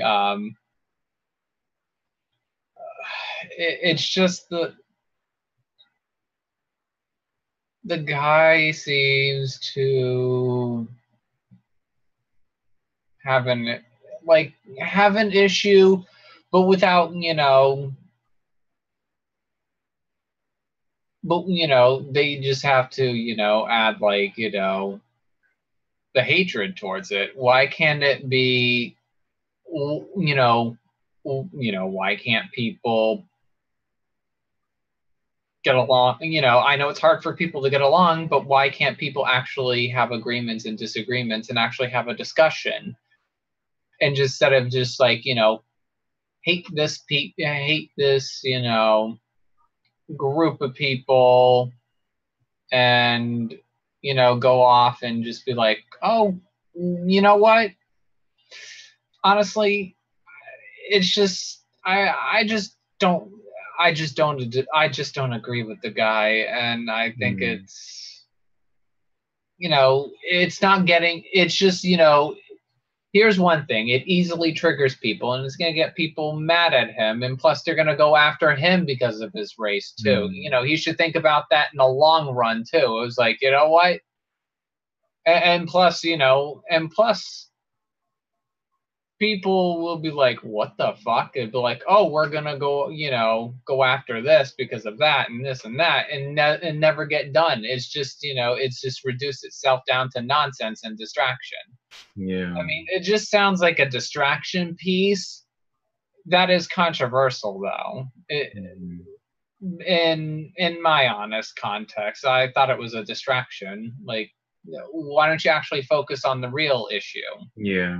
And actually unite as one and actually get shit done. Just not just go off, oh, fuck white people. Oh, Right. White people are the Antichrist. White people are the devil. Like, it's like, that to me, when I hear that as a white person, I think it's fucking funny because I think it's retarded. I mean, it's like, oh, you're a white nationalist. I was like, it's like if someone ever called me like a white nationalist, I'd be like, that's just a fucking label. It's stupid. I was like, yeah, you're free to say it, but you don't even know me. I was like, oh, you're a white supremacist. No, do you have any proof? Are you fucking spying on me for that kind of shit? Mm-hmm. Like, and I would laugh at it. Oh, someone's on. Hey, Independent. Hey, Dave. Are they coming in? Or are they on live chat? I heard a ding ding. But anyway, what I was gonna say. Did you see the article the video that Teen Vogue did? I think I saw it on Sargon. He did a video on it where these young girls are all upset with Halloween because people are wearing their cultural costumes. Like they had like a Native American girl. She was upset because one girl went as an Indian. They had an Asian girl. She was from China or Japan, and she was mad because somebody went in like one of those silk garbs like the Oriental women wear. Oh yeah. One girl went as a hula girl. They had a Hawaiian girl in her. She was actually crying because she was so offended. With the costumes, I have no problem when it comes to costumes, though. No, I don't either. I mean, they're making an issue, like you're saying. They're making an issue over everything they can do. Little fucking thing that they. Honestly, it's like this. Like they have to make this. Oh, this costume is offensive. I mean, oh, this. When people say, "Oh, this costume is so offensive because it's a white person dressing up as a Native American," that little child is a racist. I mean, it's like they spew propaganda like that, so, and trying to make it a wedge issue for like, oh, this is so politically incorrect that a white person is dressing up as a Native American for Halloween. And plus, when people get offended by a costume like that, why be offended? Why waste your fucking time being so angry and so offended?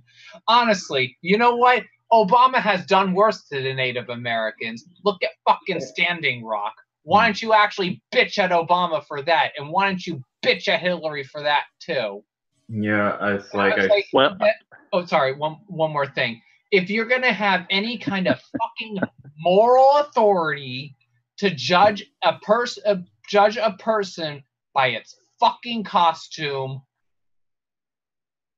you know what? Don't lecture me about how people should dress up for fucking Halloween because you disagree with people dressing up the way they want to. Don't censor creativity. That's fucking nonsense, and it's a distraction. It's a waste of fucking time, and it's a waste of fucking breath, and it's a waste of fucking writing.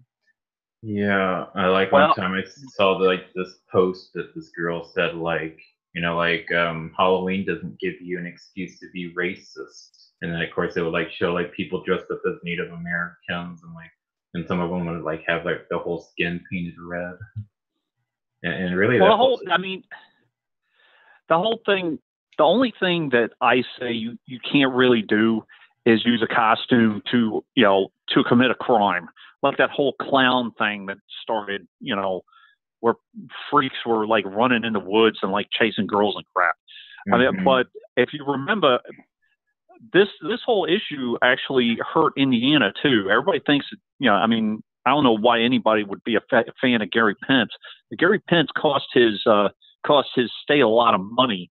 I don't know if you guys remember, or you, Taylor, remember with Gen Con.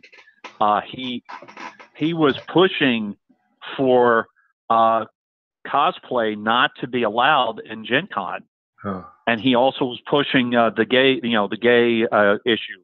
And I think Ohio should give him a big thank you, because a lot of people moved from the Gen Con gaming convention to Origins for that very reason. I stopped going to Gen Con. I think it was 2014 when they started that nonsense, maybe even 2015. I can't remember.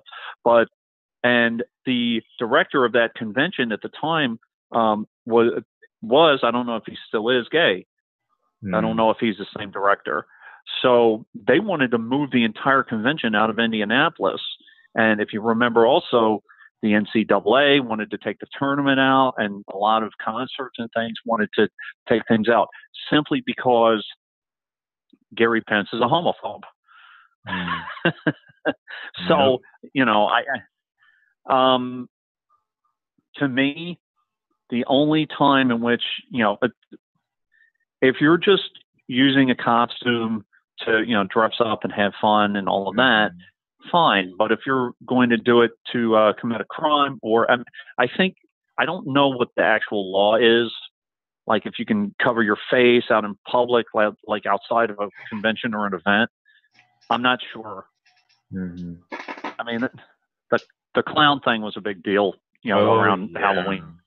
Yeah, I remember because I remember there was this also this picture in Twitter where apparently there's this picture of this guy dressed up as a clown late at night in San Marcos, and I think they were I guess it was believed that he was out after for kids, that would spread around in Twitter. And then of course, I mean, some of those guys were creepy. Yeah, those guys were creepy and scary as hell. I know, and really what sucked was when Texas State had a Halloween a party on campus. Apparently, it also said that due to recent clown scares, we will not allow anybody coming in dressed up as a clown. Right. I know, and I dressed up as the Crow, which is a comic book vigilante, who kind of looks like a clown. So I'd ask them that. Well, hey, I'm dressing up as a crow. Is that okay? And yeah, and they looked it up and they said, okay, yeah, it's okay. They looked him up. And I think he was that. I could see how that would like kind of be along the line because you had the face paint on and the whole thing. So yeah, here let me show you a picture on my Instagram. Let's just stuff this up. Yeah, and apparently, I mean, already I saw people dressed up as Joker and Harley Quinn. So I guess it seems like it wasn't really that enforced, that law. I mean, that rule that they had. Well, Deadpools, I figured there were like a ton of Deadpools for a while too. And that's like a whole bodysuit, and you're completely covered, and you can't see your face. So,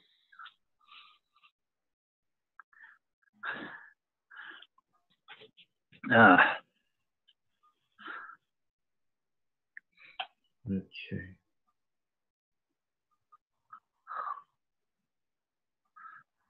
Yeah, so yeah, he was like,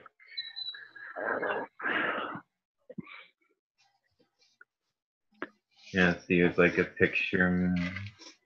It's me dressed up as a crow.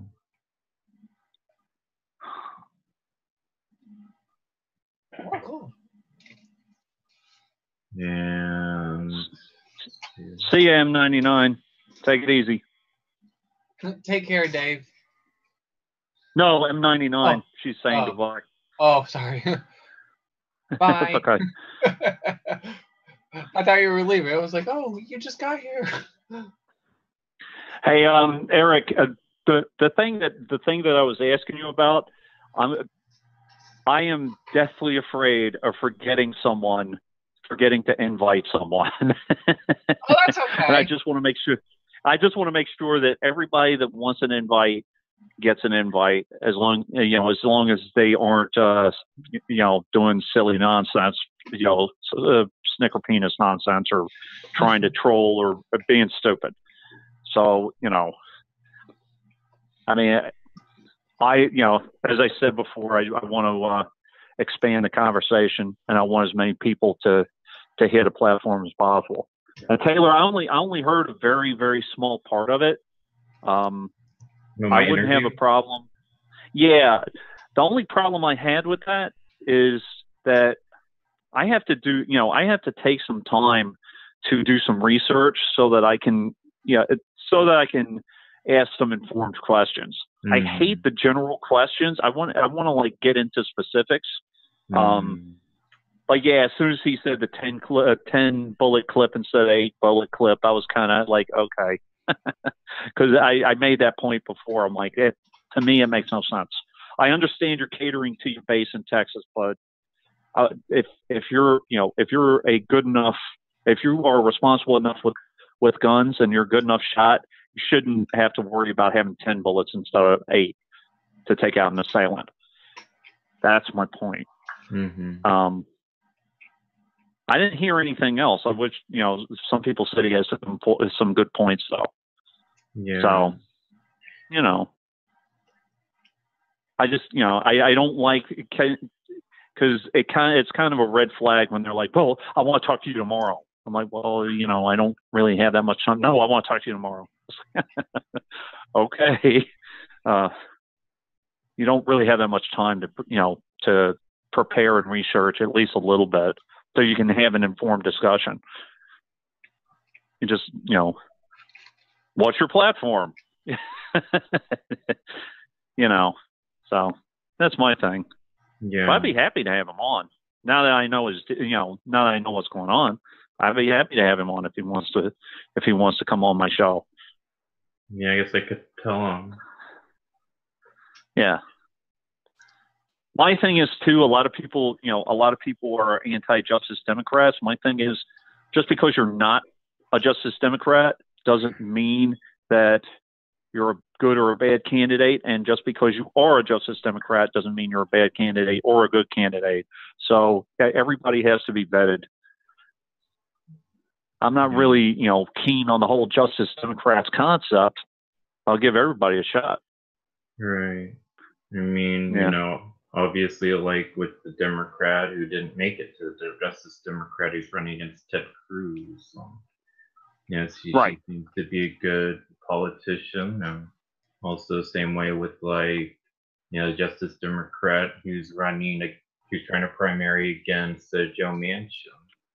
I forget her name. She seems to be a good politician for West Virginia. The Justice Democrats want to back winners, and they saw the red state of Texas, someone who wanted to run for Senate against a very, unfortunately, popular senator in Ted Cruz, apparently, and the Republicans always win that Senate seat. So it's, it would be very, very, very tough for that person to win, and they have very little experience as a politician, more as an activist, which I think that we should have more activists in public service anyway. Right. Because they're more connected. They're more connected to the people. Yeah. But I mean, the problem is, apparently the Justice Democrats so claim to not take like big corporate money. So obviously it's like, they can only have so much money to like fund, Justice Democrats. And obviously I guess that's the reason why they're choosing like the most likely winners. Well, of course. If they're going to spend money, they're going to want to spend money on people who are going to win them seats and win them notoriety and say, hey, look, we ran 7 candidates and 5 won. Mm-hmm. Of course they're going to want, and we're just talking primaries too, I would think. The Paula Jean Swearengin primary is a big deal. But once she wins a primary, she'd have to win against the Republican candidate, which in all honesty, I don't know who it is. And Manchin has already said to Cenk Uygur in that interview, that he would back the Republicans. So, because she's not experienced enough. That's what kills me.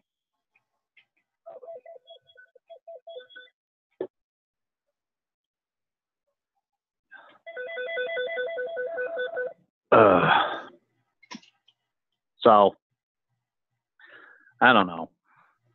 We'll see what happens. So, what the hell? Does anybody have any concrete data on exactly what is in this tax bill? Because I'm hearing different stuff. The tax bill that just passed the Senate. Well, hardly any of the senators even read it.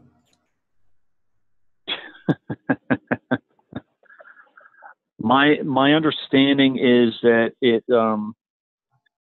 that churches keep the tax exempt status, that and that churches can now donate to candidates. Wow. Yeah. So yeah. Hold up, I gotta go. Okay. I will talk to you guys later because I'm getting a call from the office. See you, Dave. So I'll talk to you guys later. I'll be on a little bit later. Okay. All right. Okay. Bye. Take care. Bye. Bye.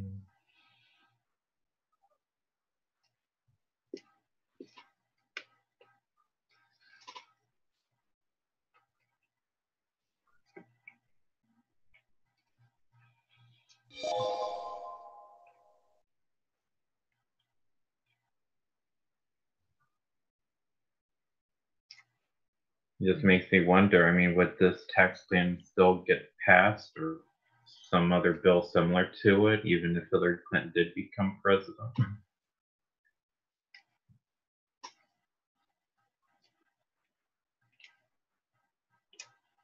I'm actually glad she's not president.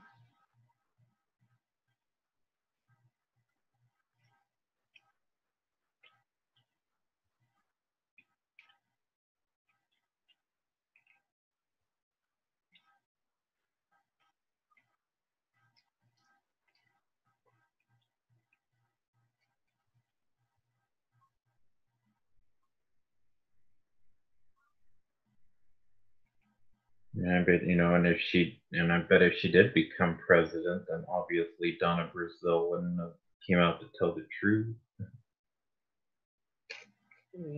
Well, Donna Brazil would have had a cabinet position. Yeah, because yeah, that's what she was hoping for, to get like a job deal with Hillary.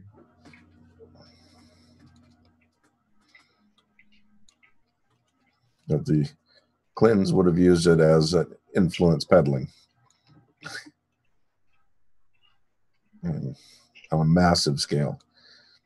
So shit, what don't they use for influence? Yeah.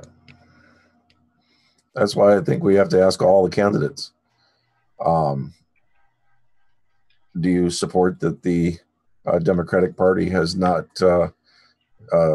discharged the Hillary advisors for her next run for president?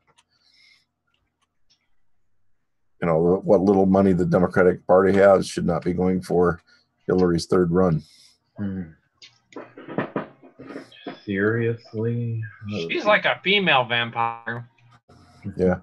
There was reported the other night that she has not, or the Democratic Party has not let go her advisors yet, and they're very well paid.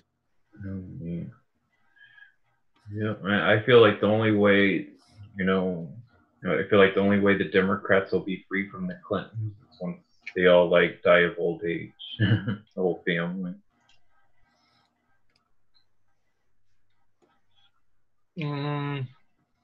No, they just need to have the whole thing. They need to have the whole party cleaned out.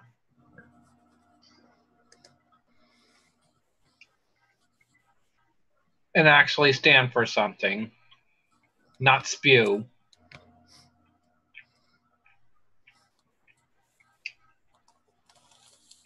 I mean, it seems like the Republicans they let go of the Bushes long ago. Like the Bushes pretty much have no say in the Republican Party. They're quiet, but I don't think they've disengaged. Whereas Hillary hasn't disengaged and is not being quiet.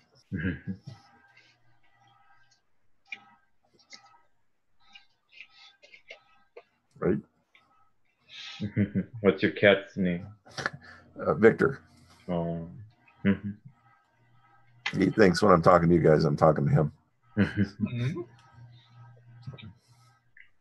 Whenever I start talking, he looks up like this. These big cats are a lot more like dogs.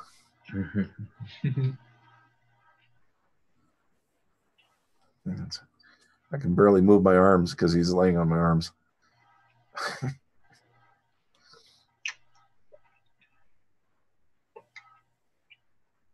He's not light. Maybe 20 pounds. Still adorable, though. Yeah.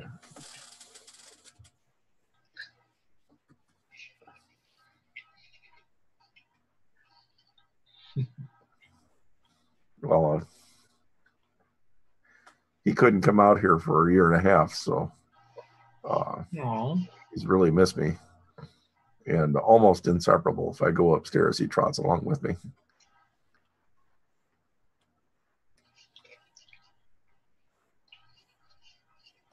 Yeah, it's kind of hard to sleep right now with he takes up his half of the bed in the middle. Yeah. And so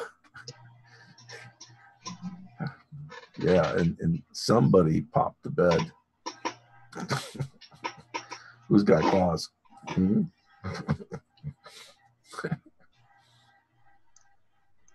So I got to fix my mattress now.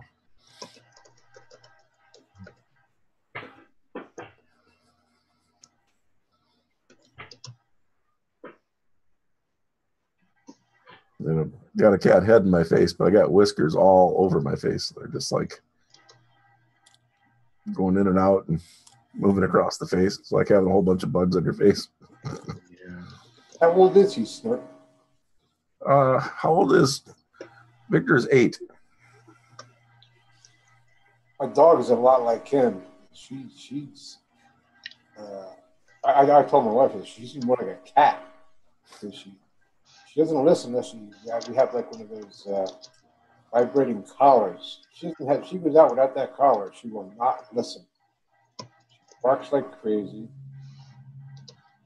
She's just so independent. And she's very, very affectionate.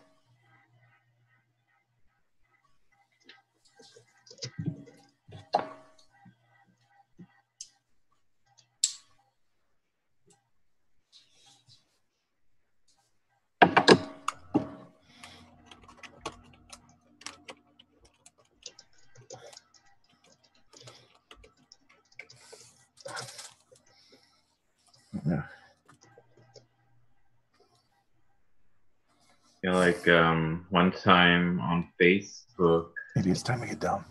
I What do you think? I posted some comments saying that'd be great, like if the Democrats would go back like during like the FDR times. And I guess it was like at some like progressive Facebook group, and then I got this comment of this guy.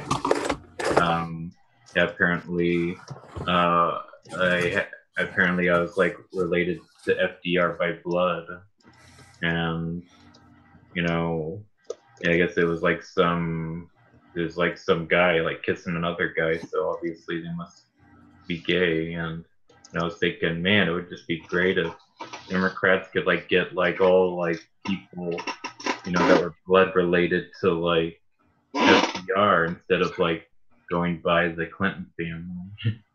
Trying to like trace back people that were like blood related to FDR and have them like do what the Democratic Party wants to do instead of the Clintons. And in the Kennedys, I think that would be another good family to go by too. There is one Kennedy running. There's one Kennedy running? Yeah. Who? I can't remember if it's for Congress or if it's for a state office. The Kennedys run a large operation in Chicago. It's called the Merchandise Mart. That's the family's main income, I believe.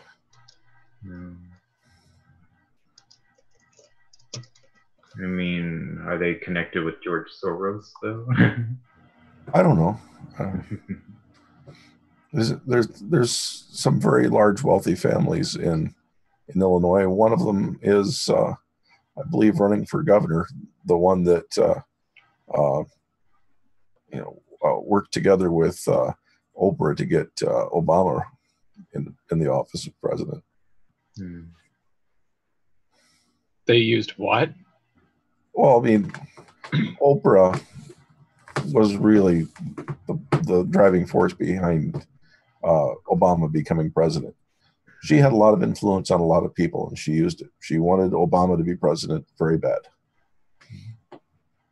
And so she's the one that pushed him and pushed all of her listeners. And she had a very large audience. Yeah. And they go after statistics. Right. And this other wealthy family, the Pritzkers, had the weight to help get Obama in the slot to get to be president. Without the support of those two, the Obama and the Pritzkers, Oprah and the Pritzkers, Obama could not have won. Wow. And also I remember MTV, like pretty much had full support of Obama. They would like have his campaign commercials on the channel, and it was the first time MTV ever did a political commercial.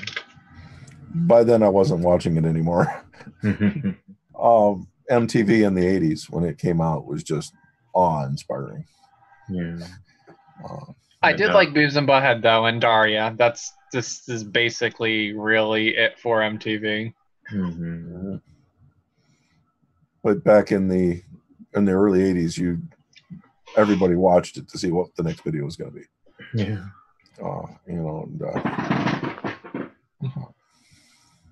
Yeah, but now it's just full of reality TV. And then I remember like Jersey Shore, that was like a huge one. I mean, reality TV shows are really, really overrated, though, to tell you the truth. I haven't watched it for many seasons, but I did watch Survivor. Yeah, you did. I think I watched 3 or 4 seasons of that. Yeah. When I used to be a fan of Kathy Griffin, I used to watch her reality TV show. I mean, she was funny back then, but like now. Can you grab him? He's not on your desk. I know. I can't get him. I can't grab him either. Okay.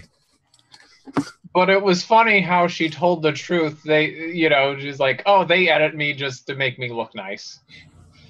And I just like how she, did keep it real, but, in a scripted, unscripted sense, because, it's reality TV show. You want us to put the fire department on standby, Snort? My favorite reality TV show would be like the prankster shows, like Jackass and Viva La Bam. Those were my With favorite. me, I actually did like Jackass, though. But, they did, take... Honestly, I mean, that would have made, like, the internet even bigger, though. If they just did it independently, it would be so viral. Right. I mean... Oh, sorry, what were you going to say? Yeah, because with those, I mean, at least they're like doing something, creative, like, acting stupid, hurting themselves, or doing, gross stuff instead of just like arguing, with each other about like relationships and friendships, like how like the reality TV non-prankster shows are.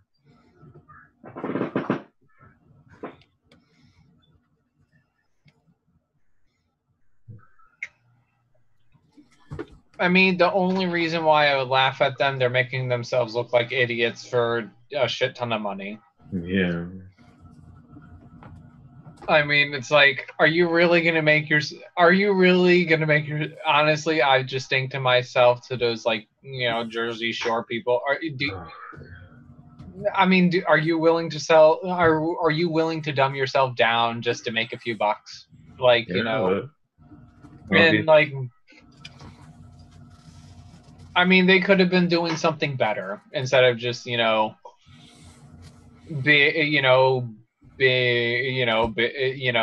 you're like, oh, I'm better than you. Oh, look at my muscles. Oh, look at my shiny hair. Oh, look at my tan. None of that nonsense. I mean, I don't know. Honestly, I laughed at it because I thought it was all retarded. I was like, No. Obviously, it made them make a lot of money where they were still able to continue it for the longest time. Yeah, I don't know, just people just like that stuff now. At least a lot of people. Oh, I remember when I watched it. I mean, it seems like most of the time when they would argue, and most of it would be beeped out because they just cuss so much. You just hear more beep.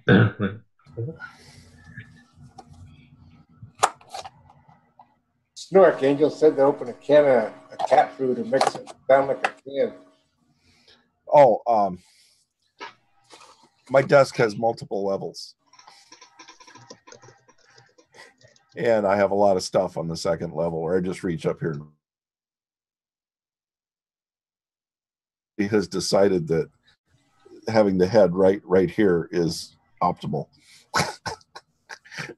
So doing like a cat will move things aside, so I'm having to grab things as they're coming over the edge.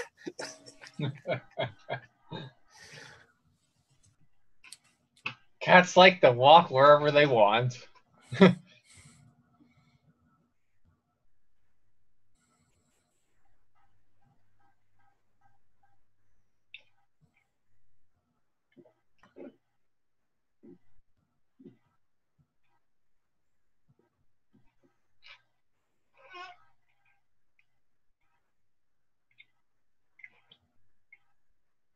Okay. I think he settled down for a little bit. Everybody was waiting in suspense for something to come crashing down on you.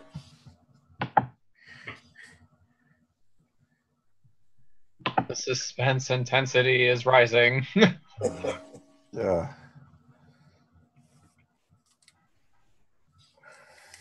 I'm gonna go ahead and go to bed now. All right.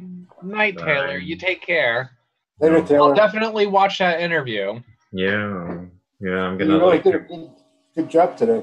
Thanks. Yeah, I'm gonna like share it on my Twitter and all my social medias. Oh, And sweet. hashtag. All right. Looking forward to sharing it. Yeah. Thanks. No problem. You have yourself a good one. You take care. Okay. Bye. Bye.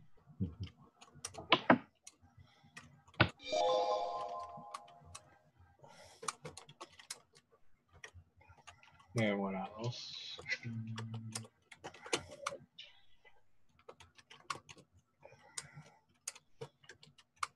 Erica, has Hard Bastard been on lately? No, he's been sick. I think he's gonna come back on Monday. Yeah, I missed that guy. Yeah. Oh, get well soon, hard bastard. Just in case if you're hearing this. Well, I was on Lionel's chat this morning, and they were talking about crap or something. Somehow it got on to a FedEx, not a FedEx driver. Yeah, FedEx driver, Amazon driver, one of those delivery carriers spit in some lady's yard or on her curb. Okay, and when the lady came home, she saw it, she thought it was a dog, but then she had surveillance cameras, and it shows the woman opening the door of the car. She must have really had to go or something. She opened the door of the car and shit, I guess, right there in the gutter. Okay, so the lady contacted Amazon, but somehow it got onto that. And I said, this would be a good chat for who flunked who. And another guy came back. I said, you obviously watch Hard Bastard.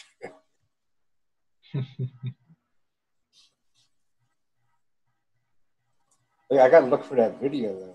It's got to be on the internet. And she took a dump right there. When I read that, I thought it was like completely like, yeah, it was wrong, but at the same time, it was pretty funny because it's like who does that very often? Especially who does on camera. They like the person who did it must be, they must be very embarrassed. Not that. Well, there was a serial pooper on the news a while back. I can't remember how it ever ended. Serial pooper. Well, this woman was a runner, and every day she would stop and take a crap in this person's yard. It wasn't just any random yard; it was her yard every day. So she had surveillance. This reminds me of the Bob's Burgers episode where they had where they had the mad pooper, which the person who took a crap, they took places in like different places. Like one was like, I'm trying to think. I'm trying to think of all the locations where they were, releasing the duty. Not like not the word duty, but for example, for like a video game, Call of Duty. And that word, because they're on a mission. How did they catch the other woman, Stuart? What's that? The woman that was the runner. I don't know how it ended because, like I said, I just haven't watched a lot of news lately, and they haven't reported. But it was the same woman, same yard, same place in the yard every day.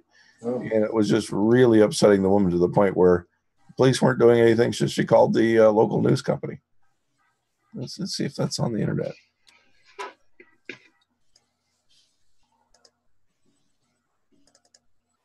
Oh, I agree.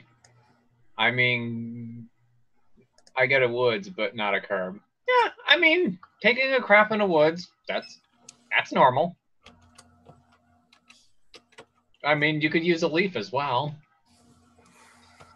Great point, Angel.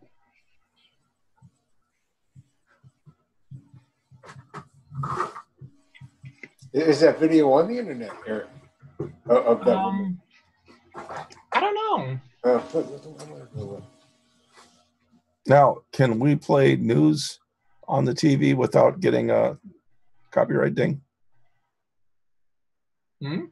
Can I share news on the without getting a copyright ding? I wonder. I have the news article up.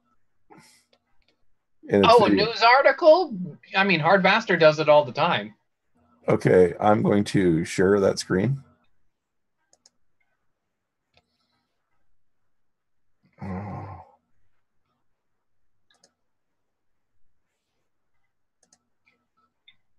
And hit play.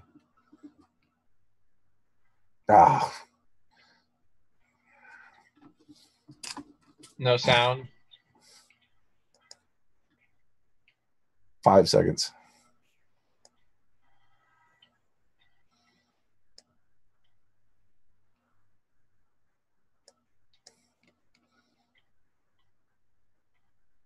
Oh, come on. Fucking ads.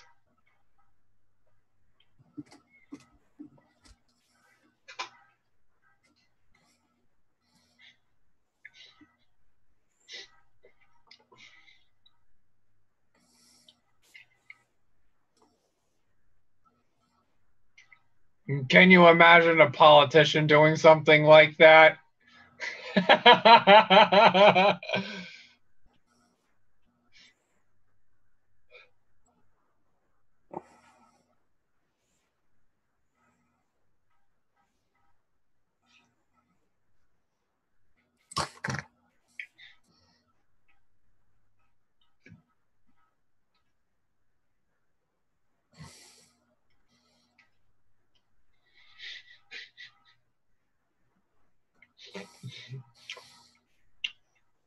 They don't even show they censor the poo. Oh my god, that's retarded.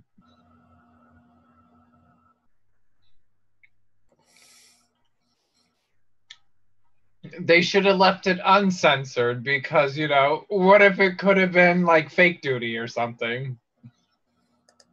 Well, the thing is, they're across the street from a public toilet. So she can't even use the excuse that there's no toilet around here. They show it. It's a really upscale park in a really upscale neighborhood, and it's got a toilet right there across the street. She must be on a duty for vengeance. She must be on the duty for vengeance. Now, I mean, oh, what? That wouldn't be bad enough, but I'm seeing when I Googled that, there's a lot of them. Southern Illinois University is having problems with the dorm laundry room. Uh-oh. 8 separate cases in the laundry room.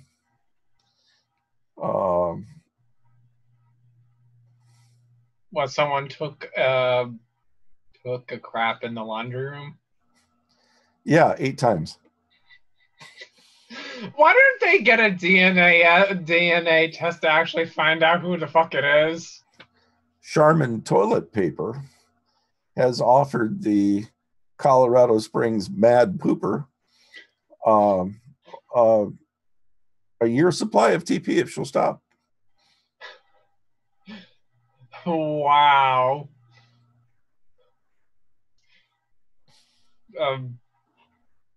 We're gonna find out who.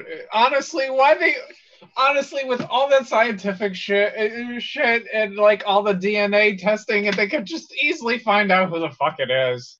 You know, Akron, Ohio has everybody serial pooper, no laughing matter for Ohio police.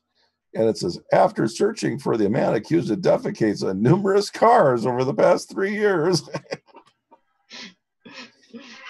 I mean, they could use the DNA test just to find out who it is, and see if you can catch people in a lie.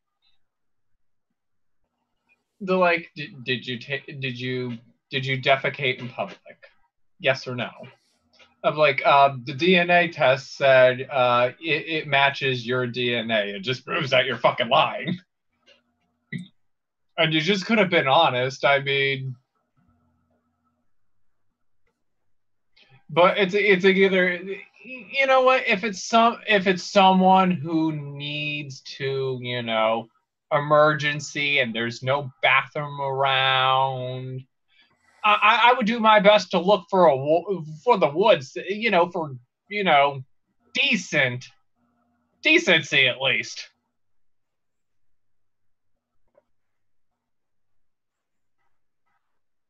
But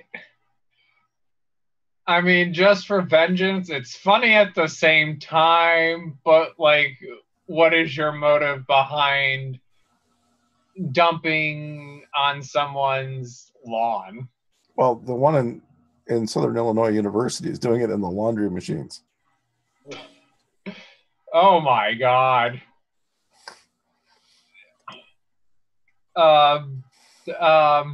Let's see.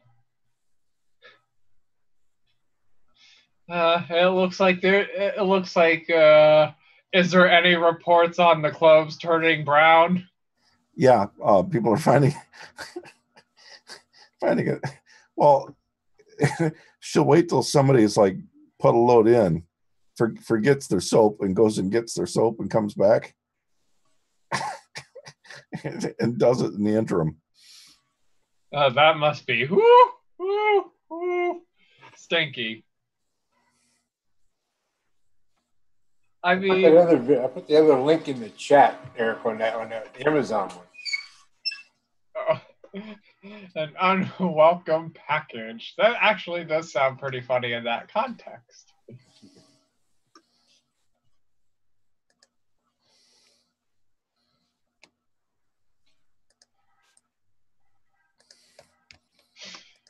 I mean, this is like something that would happen on South Park.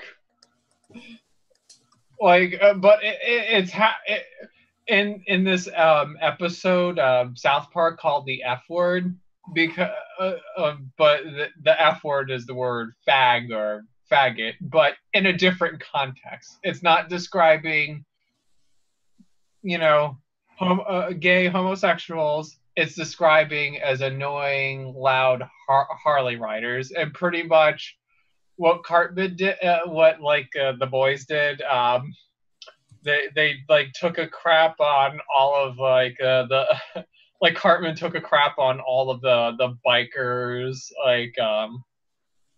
bike seats, so it kind of makes them when they go and sit down, makes them look like they shit themselves. I mean, that is orchestratingly funny though. But just to see someone going going like crap on someone's log, it just makes me think of like South Park for some reason. Like it's like something that would happen on South Park. In my own context, it sounds like something would happen on South Park.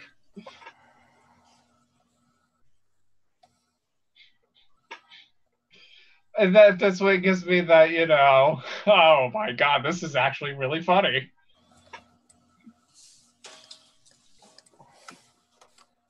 But just to go in but it just makes me think, what's the motive? What's the motive taking a crap on someone's lawn? I want to know the motive. Human beings are strange creatures. Yeah, people just do some, I guess some people are eccentric and do weird and fucking crazy shit, though.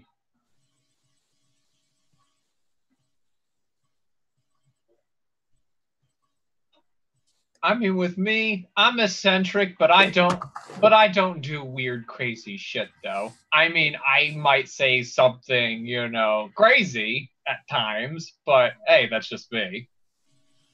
That's all relative anyway.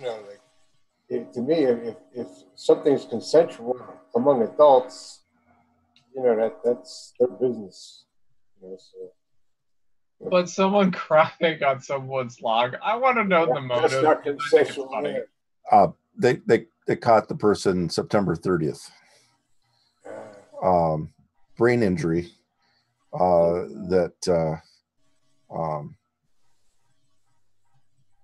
don't know. It doesn't add up. This is not the way I understand brain injuries. But the context of the brain injury, what happened to the brain, and I mean, is there a specific part in the brain where that person can't hold in their bowels or something? What doesn't fit that it's the same place. If it's random, it wouldn't be the same place every time. Now, if it's some issue they have with that person in that yard, maybe it's some kind of trigger that goes off. I don't know. But apparently, under the First Amendment, there's arguments that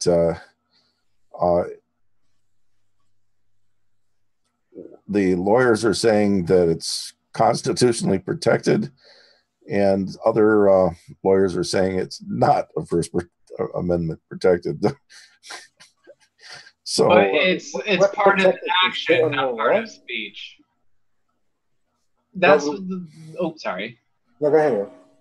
Oh, like to me, that's an action, not a part of free speech, but a part of action. Like that's acting upon it. And some kind of traumatic brain injury from sex reassignment surgery. Ooh. That person really got problems. Yeah, well, I have no idea what they could be talking about there. Ooh.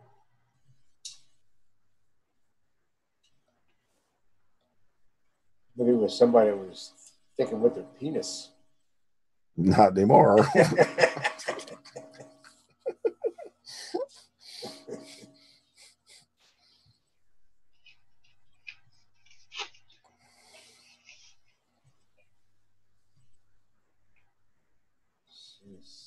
I said they have a shirt. Is that the one they had the shirt for?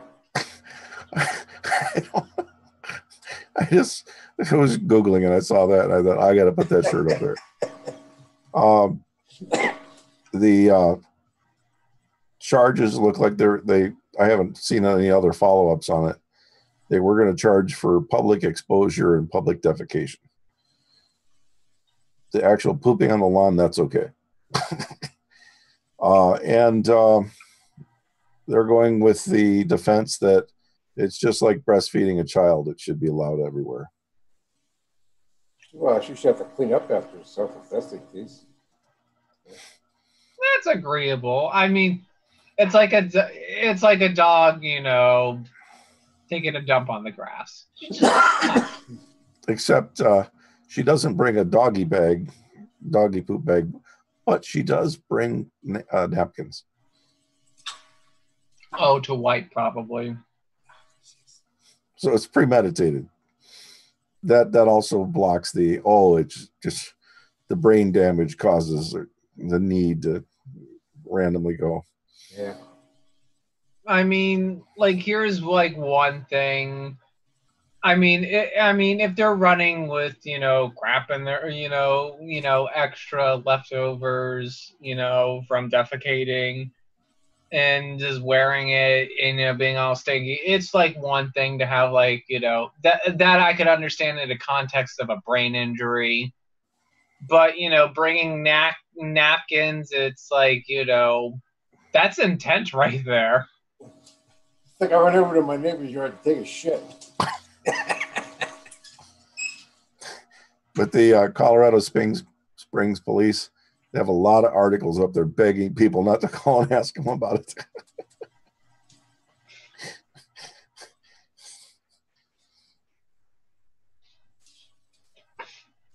That must be one mad pooper.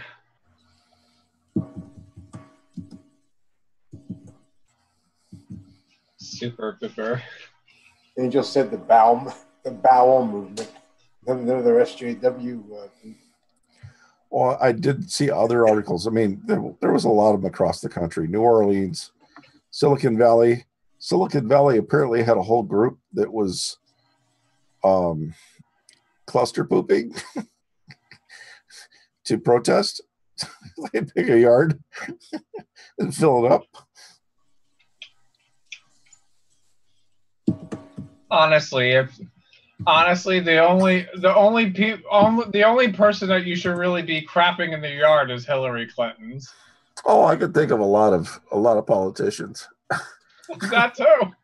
You know what? When Lionel was putting that up, I put up when they were talking about that on Lionel. I put in his chat question: what would you rather find on your doorstep when you get home? 1, poop. 2, Hillary Clinton.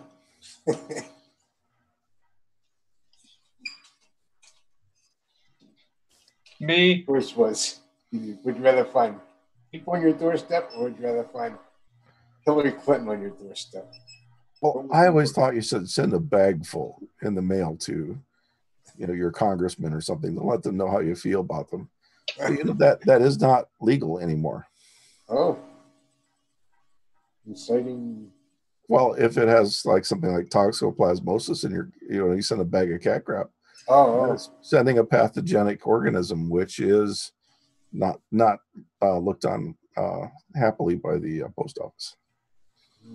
Yeah. For some reason, they don't let you send anything radioactive, explosive, or pathogenic. So you're allowed to send. So you're allowed to seal tight a brown, smelly package to a politician. Yeah. And tell them your job is shit. You're doing a shitty job. Thing is, they don't care. The way they're doing things now is they're just like with net neutrality. That guy knows everybody's against it. Everybody, and he's still going to do it because he's doing it for his pals in the telecommunications industry. The tax thing. These people know it's going to hurt all these people, and they know the people know it's going to hurt them, but they don't care. They're going to do it anyway because they can. Then they'll lose out on business. Definitely, people won't submit though. People won't submit to that. They won't. In the long run, they won't. But these guys will have their pockets full and be long gone by the time people get wise of what they did. They don't care. But the internet shouldn't be censored. Oh, I know. But you could almost see that coming because that is really an effective tool to counter the propaganda that lets them get away with the things they do. And they shouldn't. And, more people. Here's one thing: more people will hate the guy. He don't care. He could keep a lot. More of us people will hate him. We're so insignificant to him. The people that are going to fill his pockets don't like him, though. So who's he worried about? He's worried about himself and the people that can help him. He's not worried about us. It's just, he shouldn't do that kind of shit. I mean, more people, honestly. Be allowed to do that kind of shit. I mean, just go. Here's one thing, what I don't understand.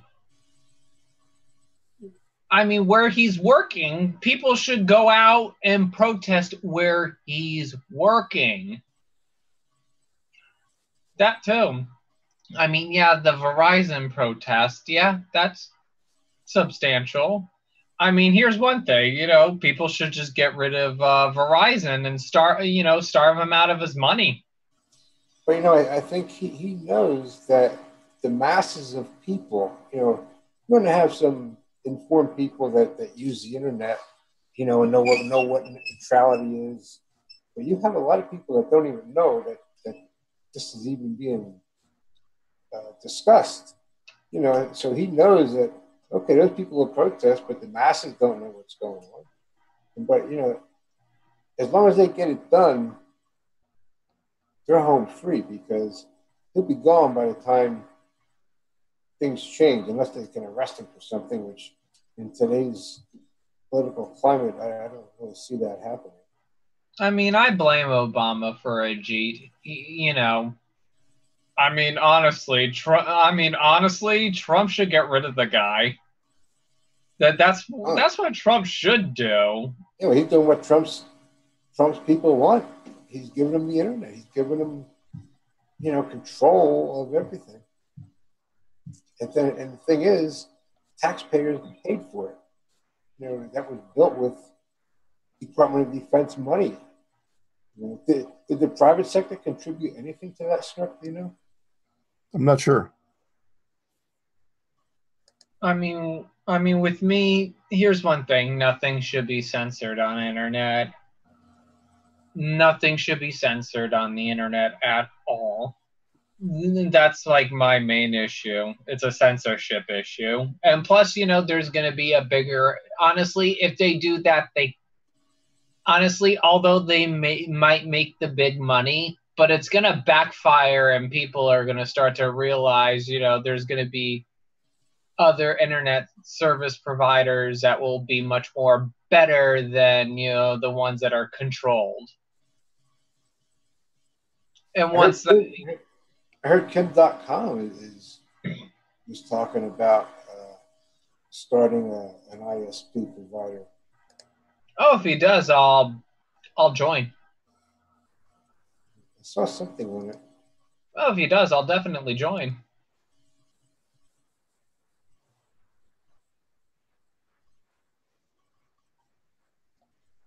If he does, I'll join. Well, I'm sure a lot of people will. Because honestly, the infrastructure that to me would seem like a pretty big undertaking. With the infrastructure he would need. I don't know how all that works, but I'm sure there's. And people will support it. Yeah, I think so too. And it would be a really good thing for damn sure. And plus, it'll make the internet service providers, really, really. Honestly, if they do this, they will lose.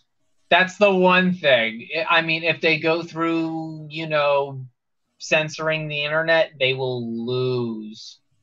It will cause such a big, massive Streisand effect, and they will lose. And plus, that's bad for business. I don't think Trump will like that, though, since, I can understand in his context it would be,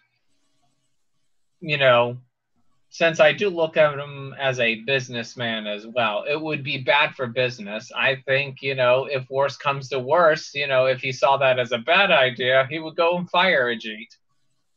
Look what he did to Comey. He did such a shitty job and he got fired, and I don't feel bad for Comey for that. No, but I think he would. I don't see why Trump would fire Ajit, because Ajit's doing just what they want him to do. Trump's. I think about it as a business perspective, though. Of course, on second thought, Trump doesn't get along too good with those big telecom companies. Oh yeah, big time. Yeah. But here's one thing: what Ajit says, there is a bunch of, there is bullying online. If he wanted to actually talk about that, then he should go after Correct the Record, Share Blue, Media Matters. Like, if he really wants to talk about bullying, he should go after them. Yeah. Because those are paid shills. They're getting paid. They're getting paid to, spew out propaganda and go and harass people. I mean, if anything, I was like, if he really cares about any kind of bullying aspect, he should go after Correct the Record, Share Blue, Media Matters, and pretty much David Brock. But you don't care about that. What they're doing now is they know how unpopular this is, so they're throwing everything they have against the wall to see what'll stick. The Russian bots, the fake news, the what you're just saying, bullying. They're using everything they have, which is really nothing, compared to what it would be if they could take control over the internet. They're doing like drips at a time. It's not like a big change all at once. That wouldn't be acceptable.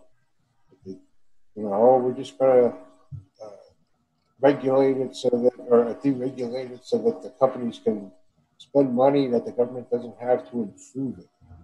Well, the companies aren't going to spend that money. We're going to spend that money, and the company's going to make money off us spending it. And plus, I don't like the FCC. Honestly, it's a useless 3-letter bureau. Well, I think at one time they had some good regulation. Like they had the fairness doctrine that I think Clinton did away with, where you had to give equal time to issues. They had stuff like that, that they would regulate. I don't know how well, but it was on the books. And then I'm pretty sure it was Bill Clinton let them do away with the equal time thing, the fairness of media. And now that's when all these cable news networks started. They don't have to give equal time to anything. They can just spout all the propaganda they want, with their slant on it, and they don't have to give anyone an opportunity to refute it. And who owns all these big news stations? Big corporations. It's because of the Clinton. Honestly, the Clintons went and fucked up everything. Yeah. Honestly, people should be more pissed off at, both Bill and Hillary Clinton, not look up to them and look fucking down upon them and fucking shame them. Because honestly, they were, out and loud and in charge and being all moral authoritarians, although being disgusting beings that they are these days. They were tools, of the oligarchs to get this stuff in. Because people look at celebrity rather than, morality when it comes to those people. And plus, if those people are such purist of more, those moralities, the celebrities, and it's like real, influence on celebrities too. I just don't think of the celebrities as like most celebrities these days. I mean, they're not too good of an influence, really. I mean, honestly, they're not too good of an influence. No, I'm not talking about just the Hollywood celebs. I'm talking about the celebrity of, First Lady. And that kind. The public eye, and the people are groomed to look for these certain traits in these icons that they think are the vision of moral integrity, when they're really just sleazy bastards. Clintons have no morals whatsoever. If people claim that Clinton has morals, I was like, no. I mean, look what she did. Honestly, look at her fucking tenure. Look at her policies. Look what the fuck they did. They went and fucking destroyed a bunch of things. Honestly, if anything, they're monsters. Well, she's a big part of the reason for the shape that the world is in today, including Donald Trump. Sadly. You know, everything that she gets involved in, that the Middle East was screwed up. I think she had to go into like Syria and start messing around over there. And then she starts these. She's a monster. Yeah, these wars in Central America. How many people has she killed? You know, and these people look up to her, like she's some kind of dynamic person. She should be in prison. Oh, I agree 100%. But I know probably one of those. I know probably some people would rather see her, you know. Oh yeah, as president. Not president, but something different. When she said we'll all be in fucking, you know, when, you know, she threw that temper tantrum, apparently. I mean, it was an article that I, you know, read after, you know, the whole thing with Matt Lauer, and she got, like, you know, angry and, like, you know, triggered because of, like, you know, Matt Lauer asked her, you know, the private server question, and she threw a temper tantrum. I mean, that's something that I would love to know right off the bat because, well, she's the one that said Lauer is finished. Now I'm starting to kind of believe the article in a sense because look what happened to Matt Lauer. Yeah. Yeah. She says Lauer is finished. Yep, she is. Apparently. She's a vindictive, powerful woman. Honestly. And she knows it too. I mean, I don't know if they have something on each other or how that works, but you know, it's amazing that they can keep getting away with all this without somebody in there blowing a whistle and saying, "Whoa, that's enough," you know. This got to stop. I mean, like, people should really look into, like, you know, Hillary Clinton's, like, health records, too. I mean, that's a huge issue, too. Oh, yeah. I mean, especially when she collapsed at the 9/11 memorial, like, you know, when she was going into that van. Yeah.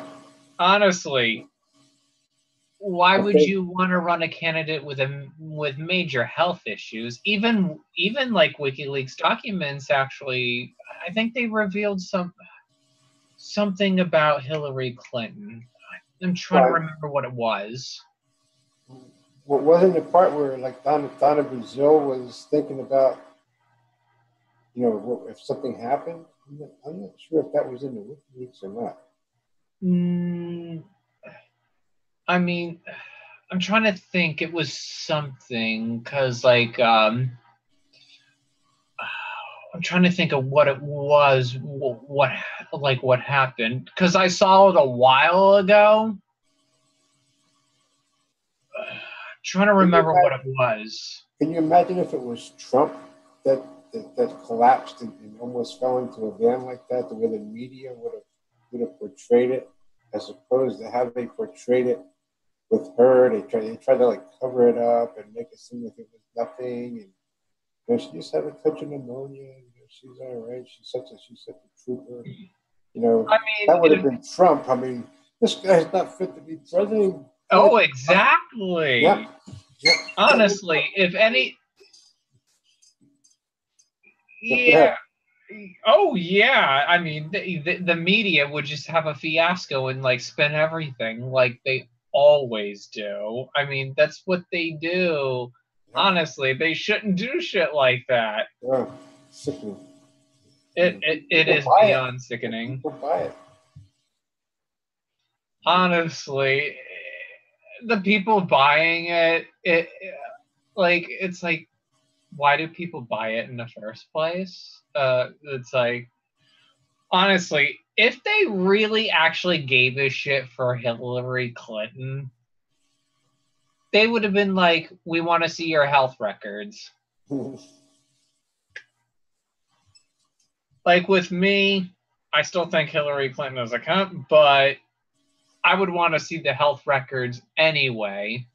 Because honestly, I mean, it's like what if one thing is like, okay, she was president for like 3 days and actually passed on.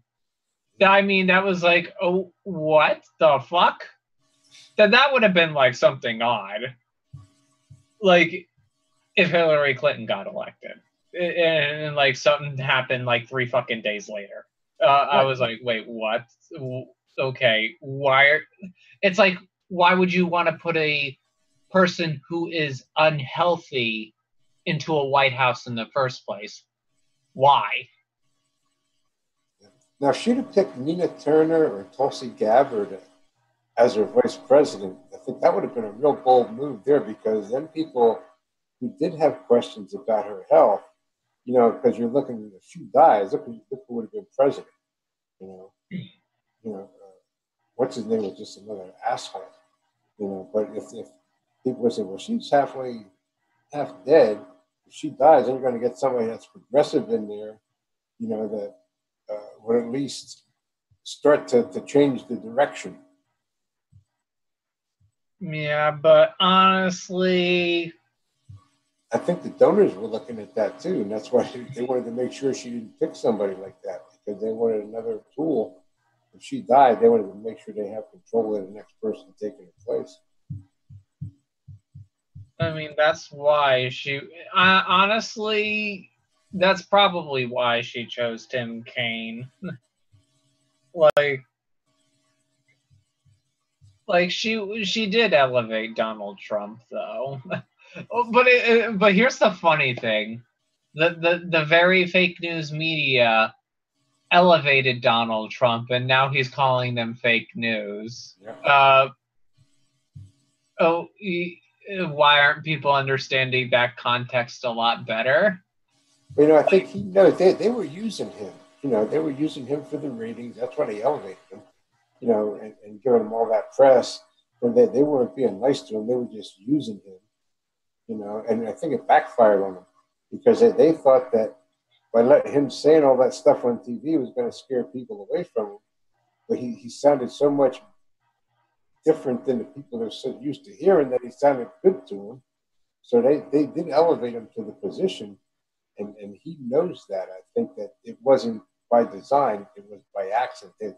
I think by them giving him that much airtime, they were actually trying to hurt him. And I'm actually glad it backfired on them. Oh, yeah. Because now they're being punished for it. Like, with words. Now they're being punished for it. And people are really starting to catch on to their bullshit, so they're that desperate for the attention. Yeah. They're and now they're, labeling, now they're even putting more stupid labels on Trump and, like, saying stupid shit. Honestly, because people are, at least people are slowly waking up to, like, ditch the cable. It's not even worth it anyway. I'm actually glad I don't have cable and just have internet. I don't think. I had. My wife likes to watch a lot of the cable shows. I don't really watch TV that much. I'm usually, if I'm watching something, it'd be like a YouTube video of somebody, because you can get that on your TV in bed just as easy as TV.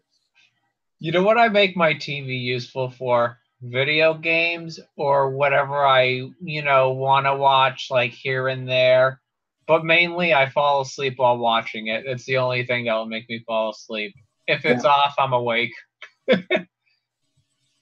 that's the funny thing. TV makes me...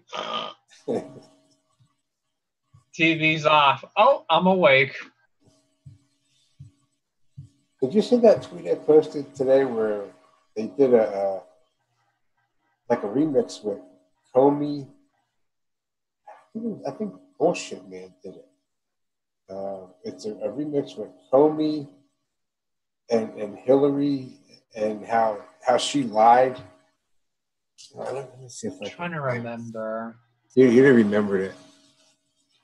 Because, like, with me, I was hanging out with my girlfriend most of the day. That's better than YouTube. Twitter. We had a lot of fun.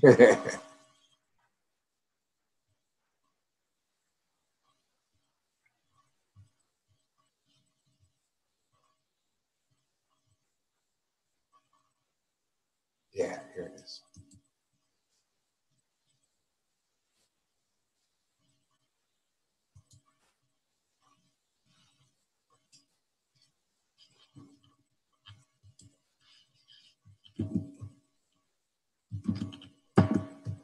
I'm going to see if I can share this with you.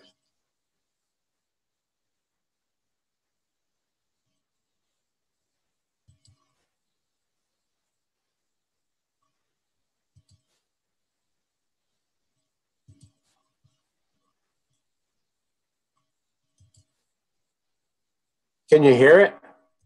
No, I can't.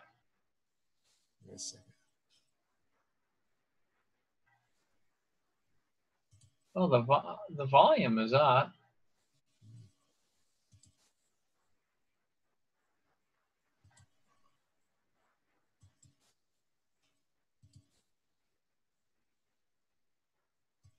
Can you hear it? Couldn't hear it. Do you have the box marked that says share audio? When you share the screen, you have to click that too.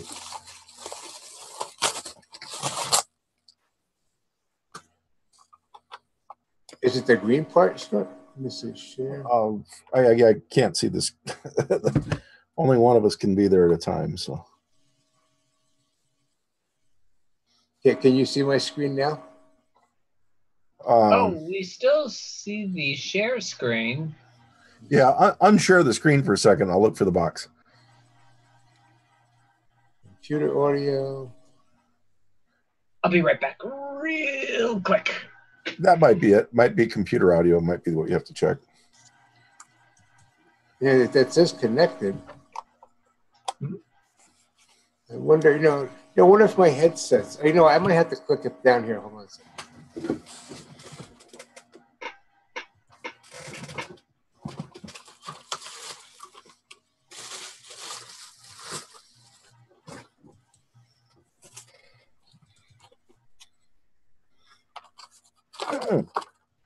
I never watched.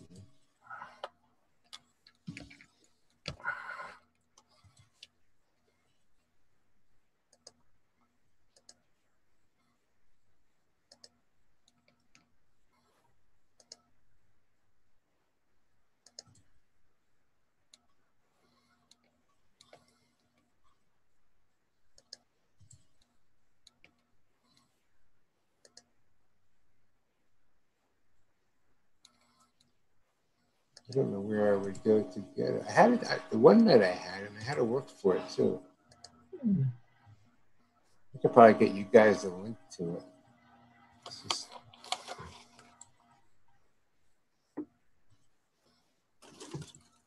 Let me try one other thing first here.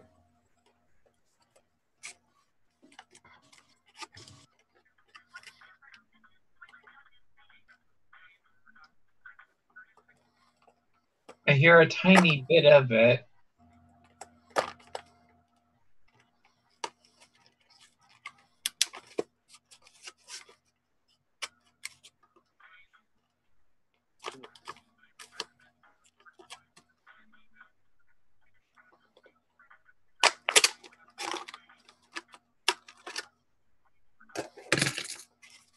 Oh, I've seen this video before.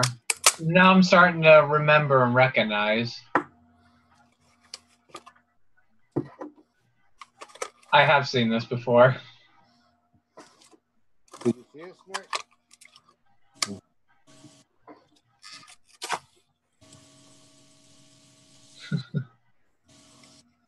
Oh, be right back real quick.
I don't know if you can hear the purring.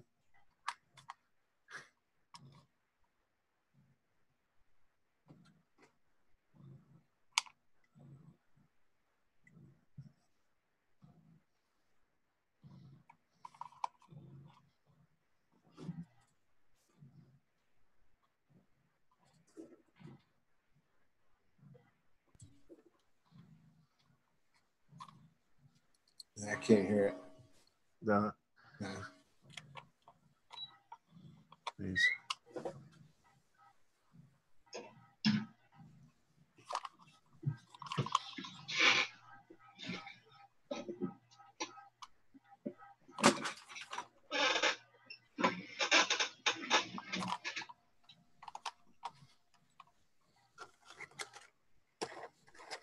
I'm back.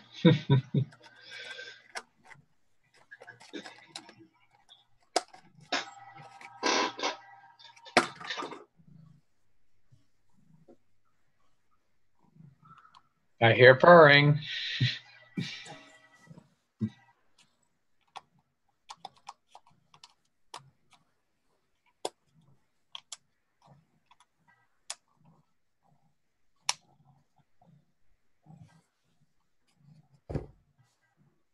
Yeah, I better be getting to bed here pretty quick.